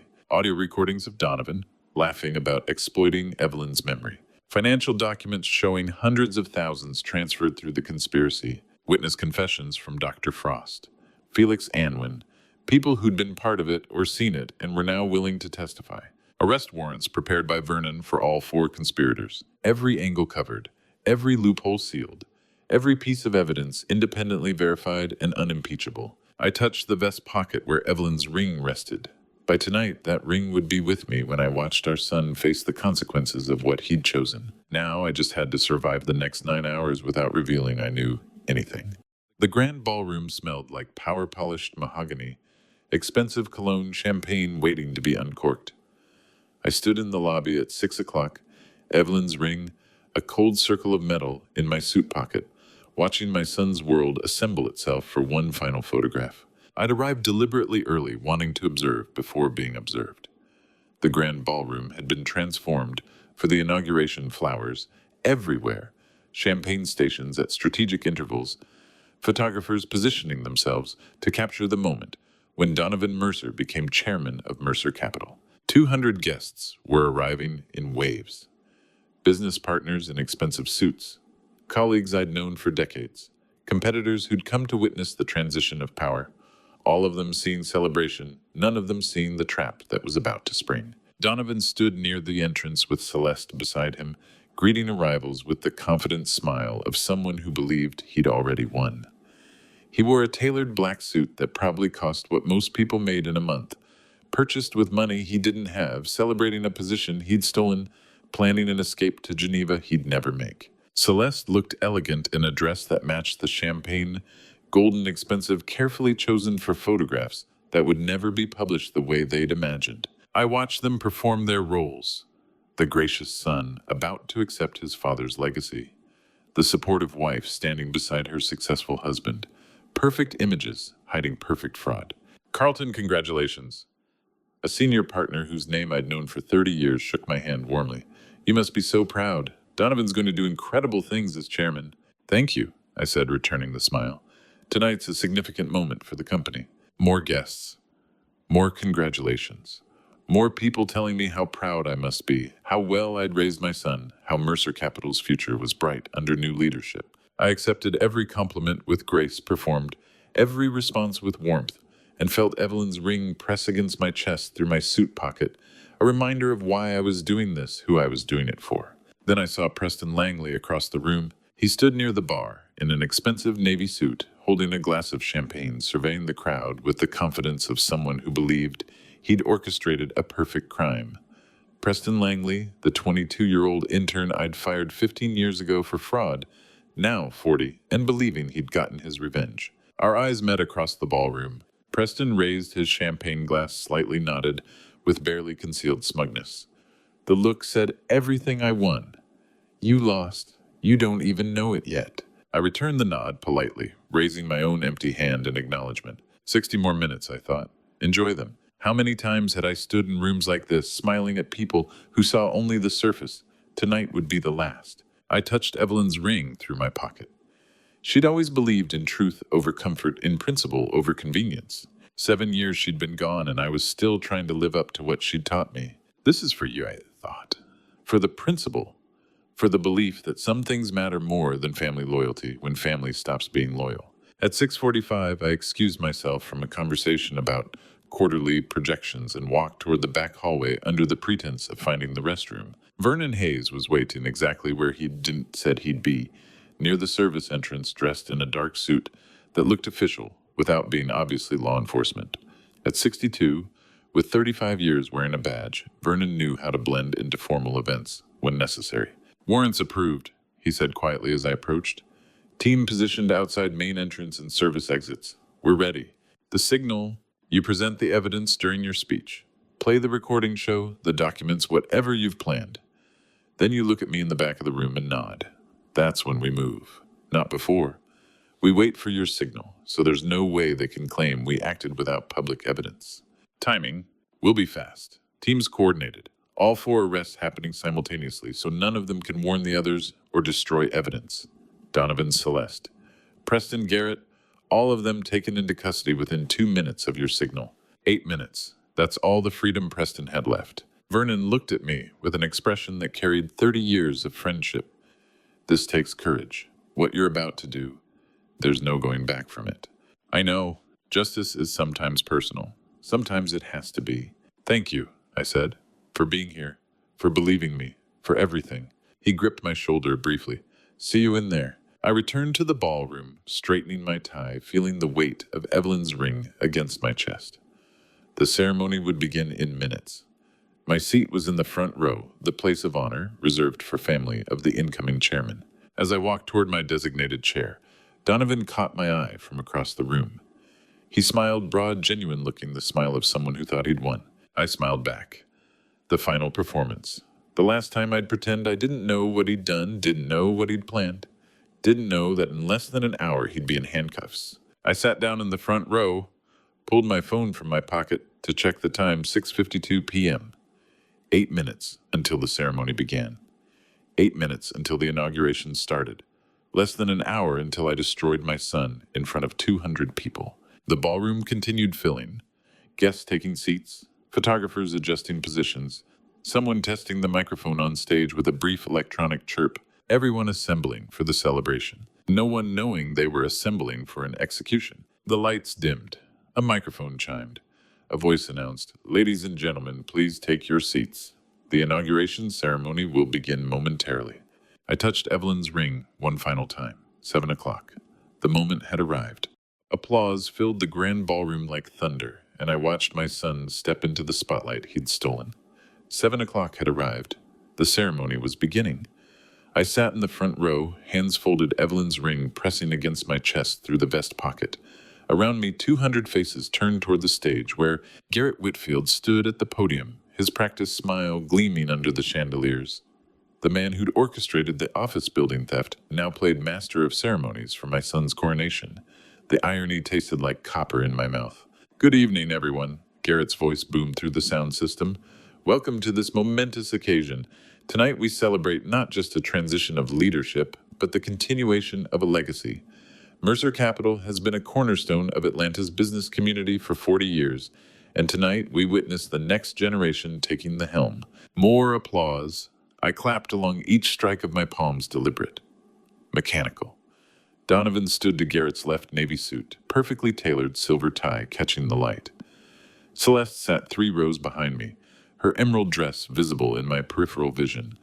Preston Langley occupied a seat near the back, arms crossed, watching everything with those cold calculation eyes I remembered from 15 years ago.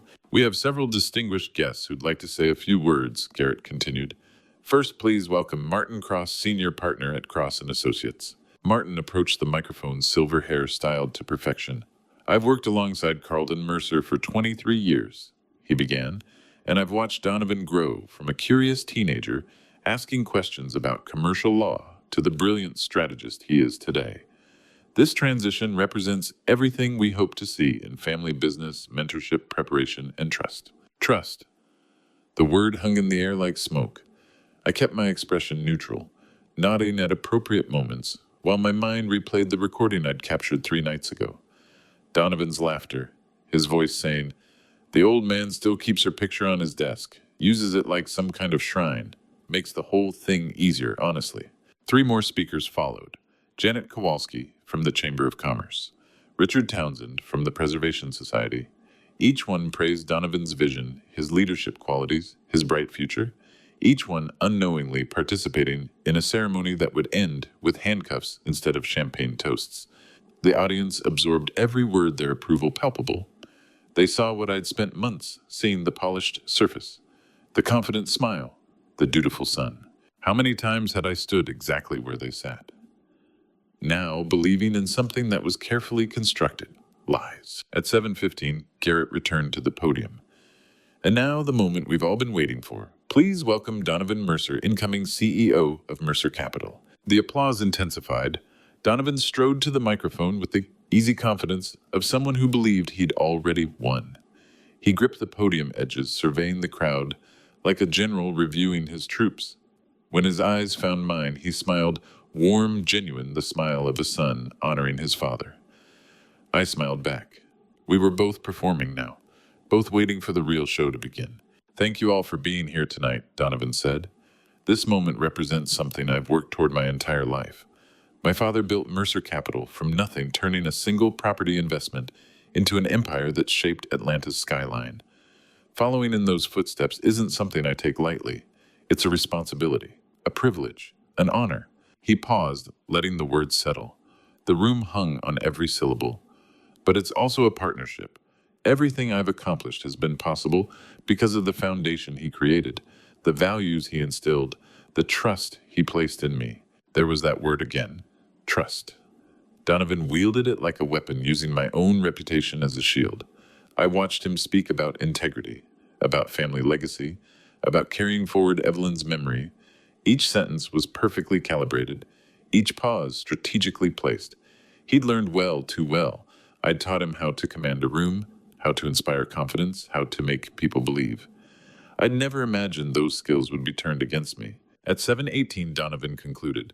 And so with deep gratitude and even deeper commitment, I accept this role. Thank you. More applause. Donovan returned to his seat at the side of the stage. Garrett stepped back to the podium. And now, our outgoing CEO, the man who started it all 40 years ago. Ladies and gentlemen, Carlton Mercer. I stood. The room rose with me, applause washing over everything. I climbed the 3 steps to the stage, each one feeling like miles. Vernon Hayes stood near the far corner, hand resting casually near his hip, where the badge was clipped. Our eyes met for 1 second. His slight nod confirmed everything. The warrants, the officers positioned outside, the trap ready to spring. I reached the podium. The applause faded. 200 faces watched me expectantly. I let the silence stretch, feeling the weight of Evelyn's ring against my heart. Thank you, I said finally. It's difficult to put into words what this moment means. 40 years ago, Evelyn and I started this company with nothing but a dream and a single investment property. We worked 7-day weeks, missed vacations, sacrificed time we could never get back. But we built something that mattered, something that lasted. I paused, scanning the crowd. Donovan watched from his seat, pride evident on his face. He thought he knew what was coming. A sentimental farewell, a proud father's blessing, a smooth transition. Evelyn passed away 7 years ago, I continued. And every decision I've made since then has been guided by one question. What would honor her memory? What would make her proud? My hand moved to my inside jacket pocket. The movement was subtle, but I saw Donovan's posture shift slightly, saw the first flicker of uncertainty cross his face. But tonight, I need to talk about something more important than business achievement, I said. The words came out steady, clear, each one deliberate. I need to talk about trust and what happens when it is betrayed. I pulled out my phone, held it up where every person in that ballroom could see the small silver rectangle catching the chandelier light. The recording was cued, ready. One touch would send Donovan's voice through those speakers, his laughter, his contempt, his confession. 200 faces stared at me. Donovan's expression had shifted from confidence to confusion, to something approaching fear. The room held its breath, waiting. The phone felt like it weighed 1,000 pounds in my raised hand. I pressed play and my son's voice filled the grand ballroom like a confession. Old man still believes he's in control. Donovan's recorded voice echoed through the speakers, every syllable crystal clear. Let him think that until Saturday night. The room went silent. 200 people froze, eyes shifting from me to Donovan, who sat in his chair at the side of the stage, face draining of color. The confident smile from 3 minutes ago had vanished. I stood at the podium, phone still raised, watching the reality settle over the crowd. The recording continued. Preston confirmed the Thorne contract. Donovan's voice carried that casual arrogance I'd heard Thursday night in the restaurant. 45 million in assets moving for 18. The old man will sign anything I put in front of him. A gasp rippled through the audience. I scanned the back row where Preston Langley sat and watched his posture shift. The smug confidence he'd worn all evening crumbled. His face went pale. His eyes darted toward the exits. "These are the documents," I said, gesturing to the projection screen behind me. An aide near the tech booth pressed a button, and the first image appeared: the Thorne Family Trust sale agreement. My signature at the bottom. Donovan's name listed as trustee. The sale price, $18 million for assets worth $45 million. Another click. The Geneva airline tickets. 2 one-way seats, Monday morning departure, 6:15 a.m. Names Donovan Mercer and Celeste Archer. Another click. Swiss bank account statements. Routing numbers. Transfer schedules. The entire theft mapped out in black and white across a screen 15 feet tall. Whispers erupted. Shock rippled through the ballroom like electricity. I watched faces transform: confusion, becoming comprehension, disbelief, becoming outrage. These were business leaders, community pillars, people who'd known me for decades. They were seeing the truth in real time. The recording kept playing. Donovan's voice described the guardianship strategy, the forged medical records, the plan to have me declared incompetent. Every calculated step, every manipulation, every lie. I let it run. Let every word land. Let the evidence speak for itself. Preston stood abruptly, his chair scraping against the floor. All eyes turned to him. The former pride, the smugness, the 15-year grudge he'd carried like a badge, all of it was gone. He looked like a man watching his entire plan collapse in public. "The conspiracy involved 4 people," I said when the recording ended. My voice was steady, controlled.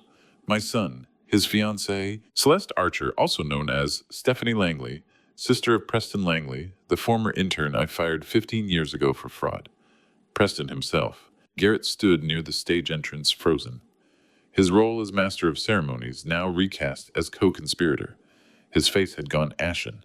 "They planned to steal everything," I continued. "The business, the properties, the assets my wife and I spent 40 years building. They planned to have me declared incompetent, take control through emergency guardianship, and disappear to Geneva with $18 million of laundered funds." Truth had a sound. It echoed off marble walls and stopped time. I looked at Donovan. He sat motionless, staring at his hands. The confident leader from 10 minutes ago had disappeared. What remained was a man watching his entire world unravel in front of everyone he'd hoped to impress. "But they made one mistake," I said. "They underestimated how much I loved my wife, how deeply I understood the value of what we built together, and how far I would go to protect her memory." I nodded once, toward the back corner where Vernon Hayes stood. Vernon stepped forward. 6 deputies moved through the ballroom entrance, their presence authoritative but controlled. The arrest team I'd coordinated with 3 days ago. The moment we'd planned.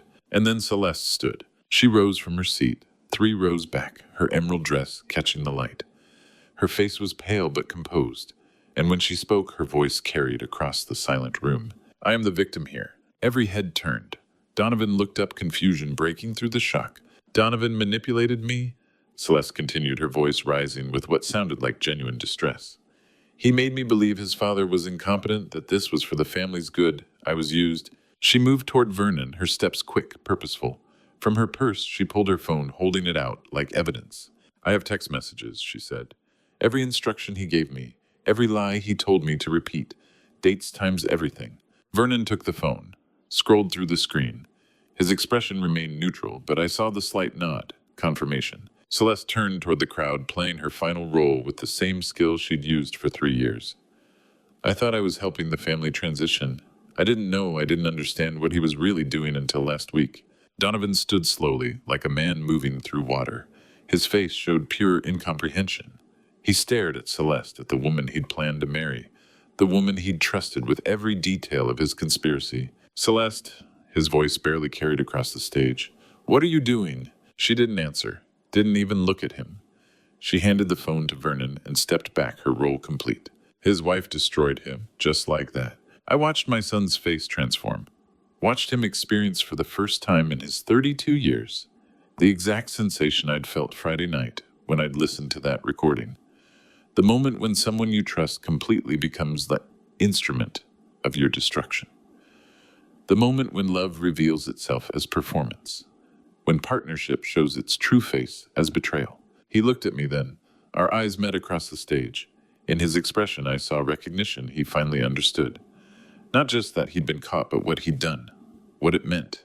What it felt like. The ballroom remained frozen. 200 witnesses watching a conspiracy collapse. Watching a son exposed by his father. Watching a wife betray her husband with the same cold calculation he'd used against everyone else. Vernon moved forward, his team flanking him. He approached Donovan first, then gestured toward Preston and Garrett. The arrests were beginning, but I stayed focused on Donovan, on the way he stood frozen on that stage staring at Celeste, as she handed evidence to Vernon Hayes, evidence against him. For the first time in his life, my son understood what Friday night had felt like for me. The person you trust most becoming the weapon that destroys you. I raised my hand before Vernon could respond to Celeste, and 200 people fell silent again. Sheriff Hayes, I said from the podium, before you accept Ms. Archer's claim of victimhood, I have another file you should hear. Celeste's face went rigid. The composed performance from 30 seconds ago cracked at the edges. Her eyes found mine, calculations shifting to panic. Recorded 2 weeks ago, I continued, a private call between Preston Langley and Celeste Archer. I pulled up the second audio file, connected it to the ballroom speakers, pressed play. Preston, everything going according to plan. Celeste's voice filled the grand ballroom, crisp and confident. Donovan doesn't know he's just a pawn in our game. When this is over, Geneva will be waiting. A collective gasp rippled through the crowd. Every eye turned to Celeste, her emerald dress suddenly looking like a costume from an exposed performance. Preston's recorded voice responded, and the old man still believes Donovan's running this completely? Celeste's voice answered with unmistakable satisfaction. The old man believes everything. Donovan thinks he's the mastermind. Perfect cover for both of us. The recording continued. Celeste and Preston discussing the timeline, Geneva accounts property transfers.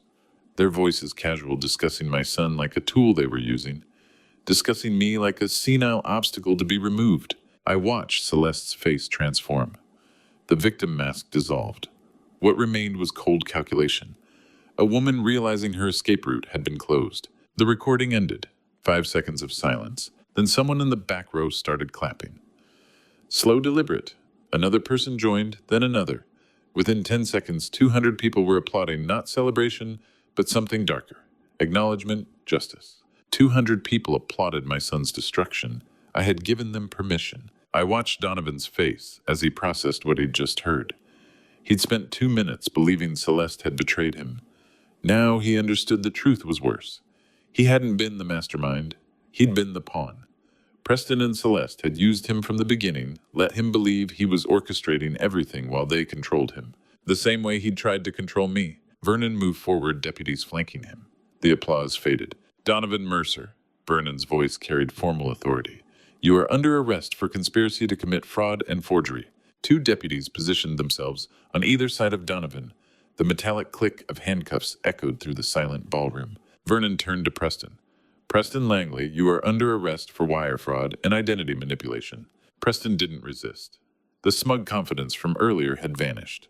He looked like a man who'd gambled everything on a 15-year grudge and lost. Garrett Whitfield, Vernon continued as 2 federal agents stepped up behind him. You are under arrest for federal wire fraud and money laundering. Garrett's face went pale. The property developer who'd hosted this ceremony an hour ago now faced handcuffs. The trusted master of ceremonies revealed as the 4th conspirator. Vernon approached Celeste last. She stood perfectly still, victim performance abandoned. Celeste Archer, Vernon said, you are under arrest for conspiracy to commit fraud. Your second recording eliminates any claim of coercion. She didn't speak, didn't protest. She extended her wrists with the same composed grace she'd maintained for 3 years. Even in arrest, she performed. 4 conspirators, 4 sets of handcuffs, 4 lives about to face the legal system they'd tried to manipulate. The deputies began leading them toward the exits. Preston first, head down, Garrett following, face ashen, Celeste walking with chin up, defiant, and then Donovan. My son moved slowly, handcuffs catching the chandelier light. He reached the center aisle, flanked by deputies, and stopped, turned, looked back at me standing alone on that stage. Our eyes met across 30 feet of ballroom floor. 200 witnesses watching. His mouth opened slightly, voice barely audible, cracking on a single word. Dad? I held his gaze. Didn't look away. Didn't respond. What could I say? That I loved him. That I hated what he'd done. That exposing him had destroyed me as completely as it destroyed him. The handcuffs clicked. My son, my empire, both gone. Donovan turned away, walked toward the exit, disappeared through the grand ballroom doors with Preston, Celeste, and Garrett following. 4 people who'd planned to steal everything. 4 people now facing federal charges. The doors closed. They were gone. I stood alone on that stage under the chandelier. 200 people had witnessed everything. The applause had faded. What remained was heavy silence, punctuated by whispers, shuffling feet, reality settling over everyone. My hand moved to my vest pocket. Evelyn's ring pressed against my palm through the fabric. The reminder of why I'd done this. Justice had been served. The conspiracy exposed. The guilty arrested. Everything I'd planned had executed perfectly. My family had been destroyed. The price of protecting Evelyn's memory was watching my son led away in handcuffs in front of everyone we'd known for 40 years. The price of justice was standing on this stage alone, surrounded by witnesses to my family's complete collapse. Vernon approached, expression carefully neutral. Mr. Mercer, he said quietly, we'll need your formal statement downtown. Tomorrow morning, acceptable. I nodded, couldn't trust my voice. The crowd began moving. Slowly at first, then with increasing momentum. 200 witnesses to the most public family destruction Atlanta's business community had ever seen. They'd come for an inauguration. They'd witnessed 4 arrests instead. Some approached as they left, offering quiet words of support. Others avoided my eyes, uncomfortable with the devastation.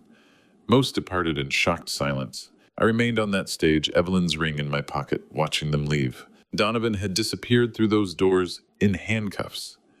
The inauguration ceremony had become an arrest. The family legacy I'd protected had been destroyed in the process of saving it. Justice had been served.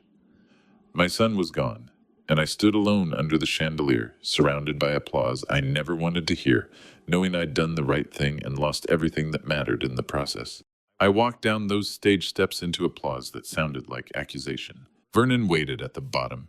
He extended his hand as I reached the ballroom floor. You did the right thing, Carlton, he said quietly. His grip was firm, his eyes steady. I know it doesn't feel like it right now, but you did. I nodded. Couldn't speak. The words stuck in my throat like broken glass. The right thing. I'd exposed a conspiracy, prevented theft, protected my wife's legacy, arrested 4 people who'd planned to destroy everything. So why did victory feel like I'd lost? Vernon released my hand. I'll need that formal statement tomorrow. 9 a.m. at the station work. Another nod, still couldn't trust my voice. He stepped back. Let me pass. Understood I had nothing left to give tonight. I moved toward the back exit, weaving through clusters of guests who parted like water. Martin Cross approached from the left mouth, opening to speak. Carlton, we need to discuss. Not tonight, I said without stopping. Didn't look at him. Couldn't. Janet Kowalski stood near the bar, sympathy and shock mixing in her expression. She raised her hand in a small wave. I kept walking. The applause had faded. What remained was low conversation, the rustle of evening wear, the click of dress shoes on marble. 200 people processing what they'd seen. A father destroying his son in public. I reached the hallway that led to the back corridor. The noise from the ballroom faded with each step. Dim emergency lighting replaced the chandeliers. My footsteps echoed off bare walls. I found a chair in the shadows 20 feet from the service entrance. An old folding chair, probably left by catering staff. I sank into it, legs suddenly weak. The hallway stretched empty in both directions. Behind me, muffled voices. Ahead, silence and shadow. I reached into my vest pocket. My fingers closed around Evelyn's ring, pulled it out into the dim emergency light. The gold band caught what little illumination existed. Her initials engraved on the inside, E.M. Evelyn Mercer. We'd exchanged rings 42 years ago in a small ceremony. She'd worn this ring every day until the cancer took her strength. I'd carried it in my pocket ever since. 7 years, a reminder of what mattered, of who I'd been when she was alive. Integrity, truth, family. I'd protected 2 of those tonight, destroyed the 3rd. The ring sat in my palm, warm from my body heat. I stared at it in the shadows and felt something crack inside my chest. Not dramatic, not sudden. Just a slow fracture like ice giving way. When did doing the right thing become indistinguishable from losing everything? I'd spent a week planning tonight, coordinating with Vernon, gathering evidence, building an airtight case. I'd anticipated Donovan's defenses, predicted Celeste's betrayal, recorded every piece of damning evidence. I'd won. Completely. Decisively. 4 arrests, federal charges, justice served, and I'd lost my son. The thought arrived with perfect clarity. Simple. Devastating. True. Donovan was in custody somewhere across the city right now, in a holding cell, wearing handcuffs, facing charges that would send him to prison for years. His career destroyed, his reputation shattered. My son, the boy I'd taught to ride a bike. The teenager who'd asked endless questions about business. The young man who'd graduated top of his class. The person I'd loved more than anything after Evelyn died. Gone, all of it gone. I closed my fingers around the ring, felt the metal press into my palm. I won, Evelyn, I whispered to the empty hallway, to the ring, to the memory of my wife who'd been dead for 7 years, but still guided every decision. I exposed the truth, just like you would have wanted. So why does victory feel like loss? No answer came, just silence and shadow and the distant sound of departing guests. I opened my hand again, stared at the ring under the dim light. Our son is in handcuffs, I said quietly. Our empire is leaderless. I'm 60 years old and alone. The words hung in the air. True, undeniable. The price of justice laid out in simple terms. Mercer Capital had no CEO now. The chairman-elect was facing federal fraud charges. The inauguration had become a crime scene. 40 years of legacy, 40 years of succession planning, 40 years of building something that would last all of it in ruins. Because I'd done the right thing, because I'd chosen truth over family, justice over mercy, integrity over love. The ring was warm in my palm. Evelyn was gone. Donovan was gone. I had won nothing. I felt the tears before I understood they were coming. They started slow, silent, just moisture at the corners of my eyes that I could have blinked away. I didn't want to. I let them come, let them fall. First tears since Friday night. But these weren't tears of shock or anger. These were grief. Pure, undiluted grief for everything I'd lost, for the son who'd chosen fraud, for the family that was gone, for the price justice had demanded. I sat in that dark hallway holding my wife's ring and let myself break. No one could see me here. No witnesses, no colleagues, no partners, just shadows and silence and the weight of what I'd done. I raised the ring to my lips, kissed the gold band like I used to kiss Evelyn's hand. Does justice have to hurt this much? I whispered. The question echoed off bare walls. No answer came, just my own voice bouncing back hollow and alone. I sat there as my tears fell, as the ballroom emptied, as the hotel grew quiet around me. My son was in a cell somewhere across Atlanta. My wife was 6 years dead. My company was leaderless. My legacy was shattered. And I was utterly, completely alone with the question that would haunt me for months. Had I saved my integrity or destroyed my family? Both probably. The truth offered no comfort. I closed my fingers around Evelyn's ring again, felt the metal warm against my palm. Tomorrow would bring lawyers, questions, decisions about the company, Vernon's formal statement, legal proceedings that would drag on for months. But tonight I sat in shadows and mourned. Justice had been served. Truth had been exposed.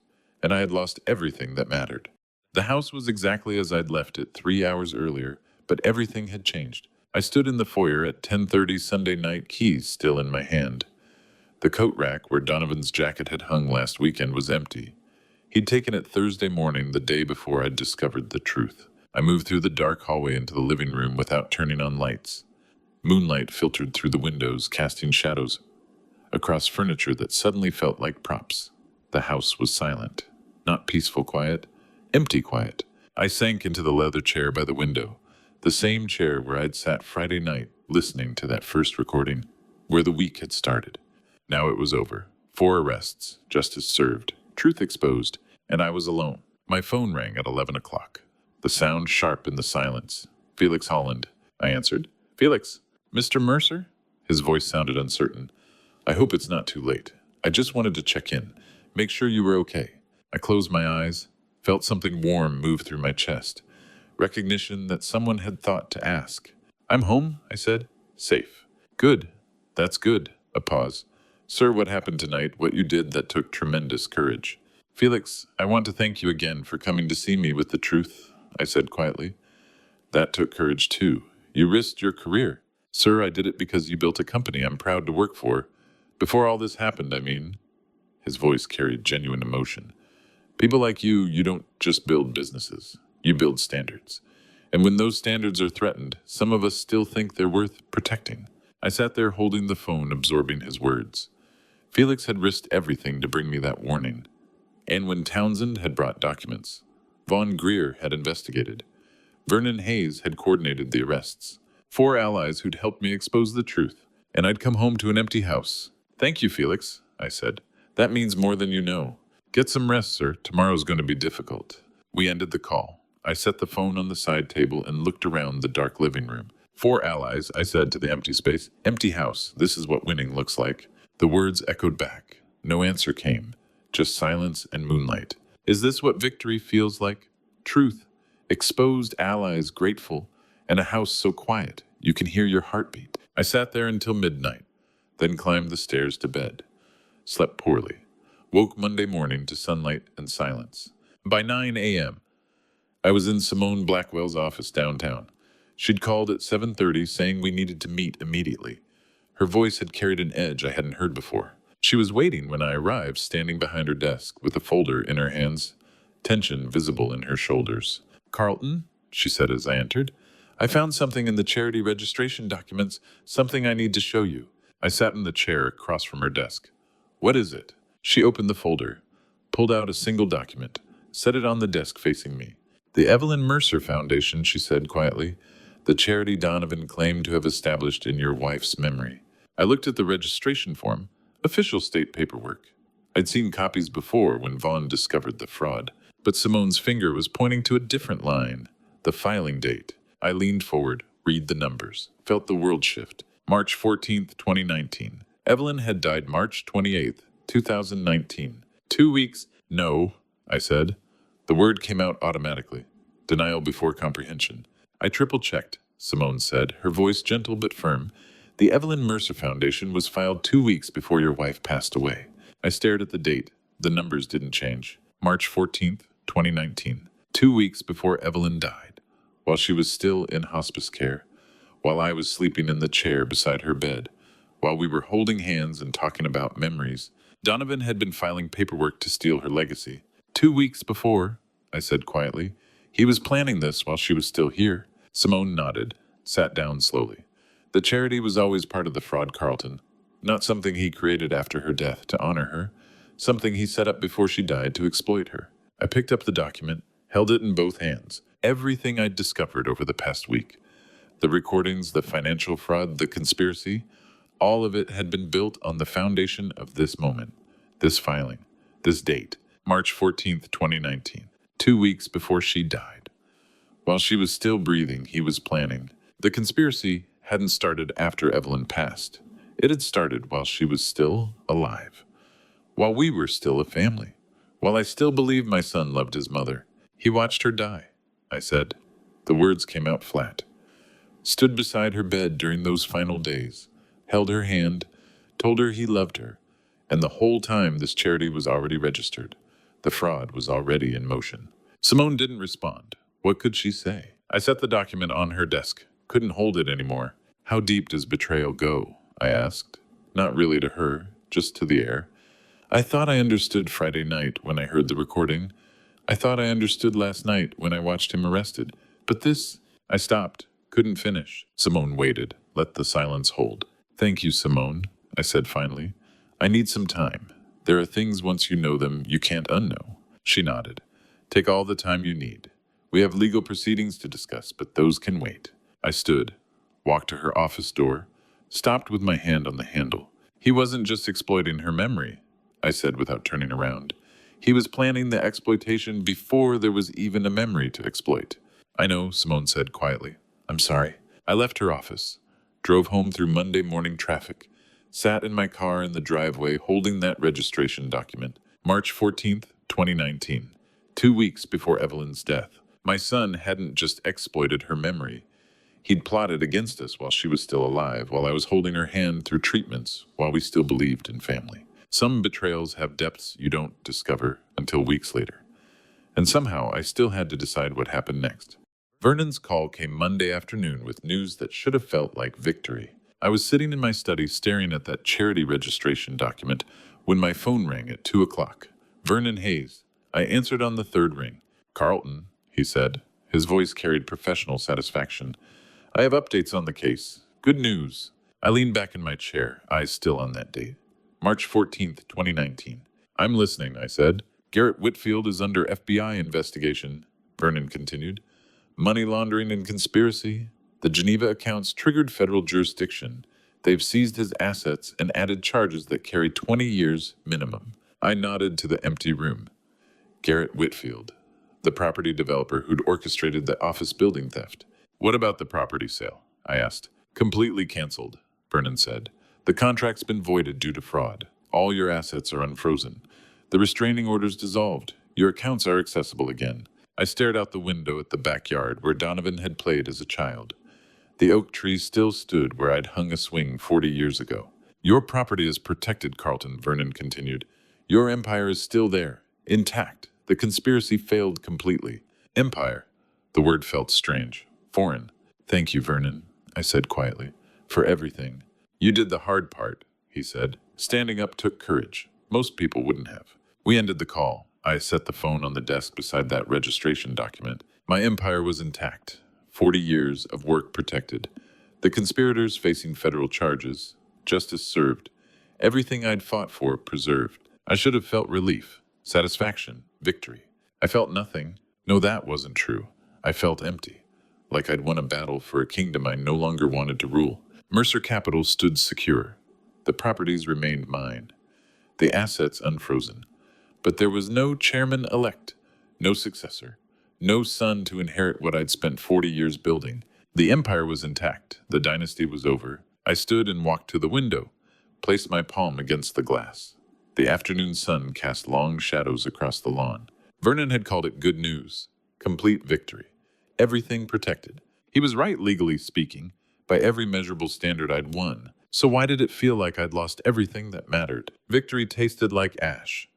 My empire stood intact while my family lay in ruins. I spent the rest of Monday afternoon in that study, sorting through documents. I couldn't focus on occupying time until evening arrived. Dinner was leftover takeout, eaten standing at the kitchen counter. The dining room table sat empty, 8 chairs around polished wood. I'd hosted business dinners there for decades, celebrated holidays, watched Donovan grow from a child to a young man discussing quarterly earnings. Now I ate alone in the kitchen, staring at my phone. At 10 o'clock Monday night, a text message arrived. The number was unfamiliar, a detention center prefix I recognized from news reports. I opened the message. Read the words once, twice, 3 times.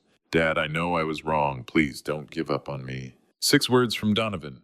The first communication since Sunday night, when he'd looked back at me from the grand ballroom handcuffs, catching chandelier light, voice cracking on a single word. Dad. I stared at the message. My thumb hovered over the reply button. Well, what would I say? That I forgave him, that everything would be okay. None of those were true. That he'd destroyed everything. That he'd planned fraud while his mother was dying. That he deserved whatever sentence the courts delivered. Those were true, but saying them felt like driving the final nail into a coffin I'd already built. I set the phone on the bedside table without responding. Changed into sleep clothes, lay down in bed staring at the ceiling. Evelyn's ring sat on the bedside table beside my phone. I'd taken it from my pocket when I'd changed. The gold band caught dim light from the street lamp outside. One symbol of the love that built our family. The other a plea from the son who destroyed it. I picked up my phone again, read the message a 4th time. Dad, I know I was wrong. Please don't give up on me. He knew he was wrong. Did that matter? Did acknowledgement of guilt change anything? Did remorse erase betrayal? I thought about Friday night. The recording, Donovan's voice laughing about exploiting Evelyn's memory, his casual contempt. Then I thought about Monday morning, that registration document, March 14th, 2019. The charity filed while Evelyn was still alive, while she was dying. Planned betrayal, premeditated fraud, using his dying mother as a tool. That was the son who'd sent this message, but he was also the boy I'd taught to ride a bike. The teenager who'd asked endless questions about business. The young man who'd stood beside me at Evelyn's funeral with tears streaming down his face. Which one was real? Were they both real? Could someone be both the person you loved and the person who destroyed you? What would Evelyn say? I whispered to the dark room. Would she tell me to forgive, or to hold the line I drew? No answer came. Evelyn had been dead 7 years. She'd never known her son would become a criminal. Never imagined the family we'd built would collapse into fraud and arrests. I couldn't ask her, couldn't know what she'd advise. Does a father ever stop being a father, even when his son becomes a criminal? I didn't know the answer to that question. Perhaps I'd never know.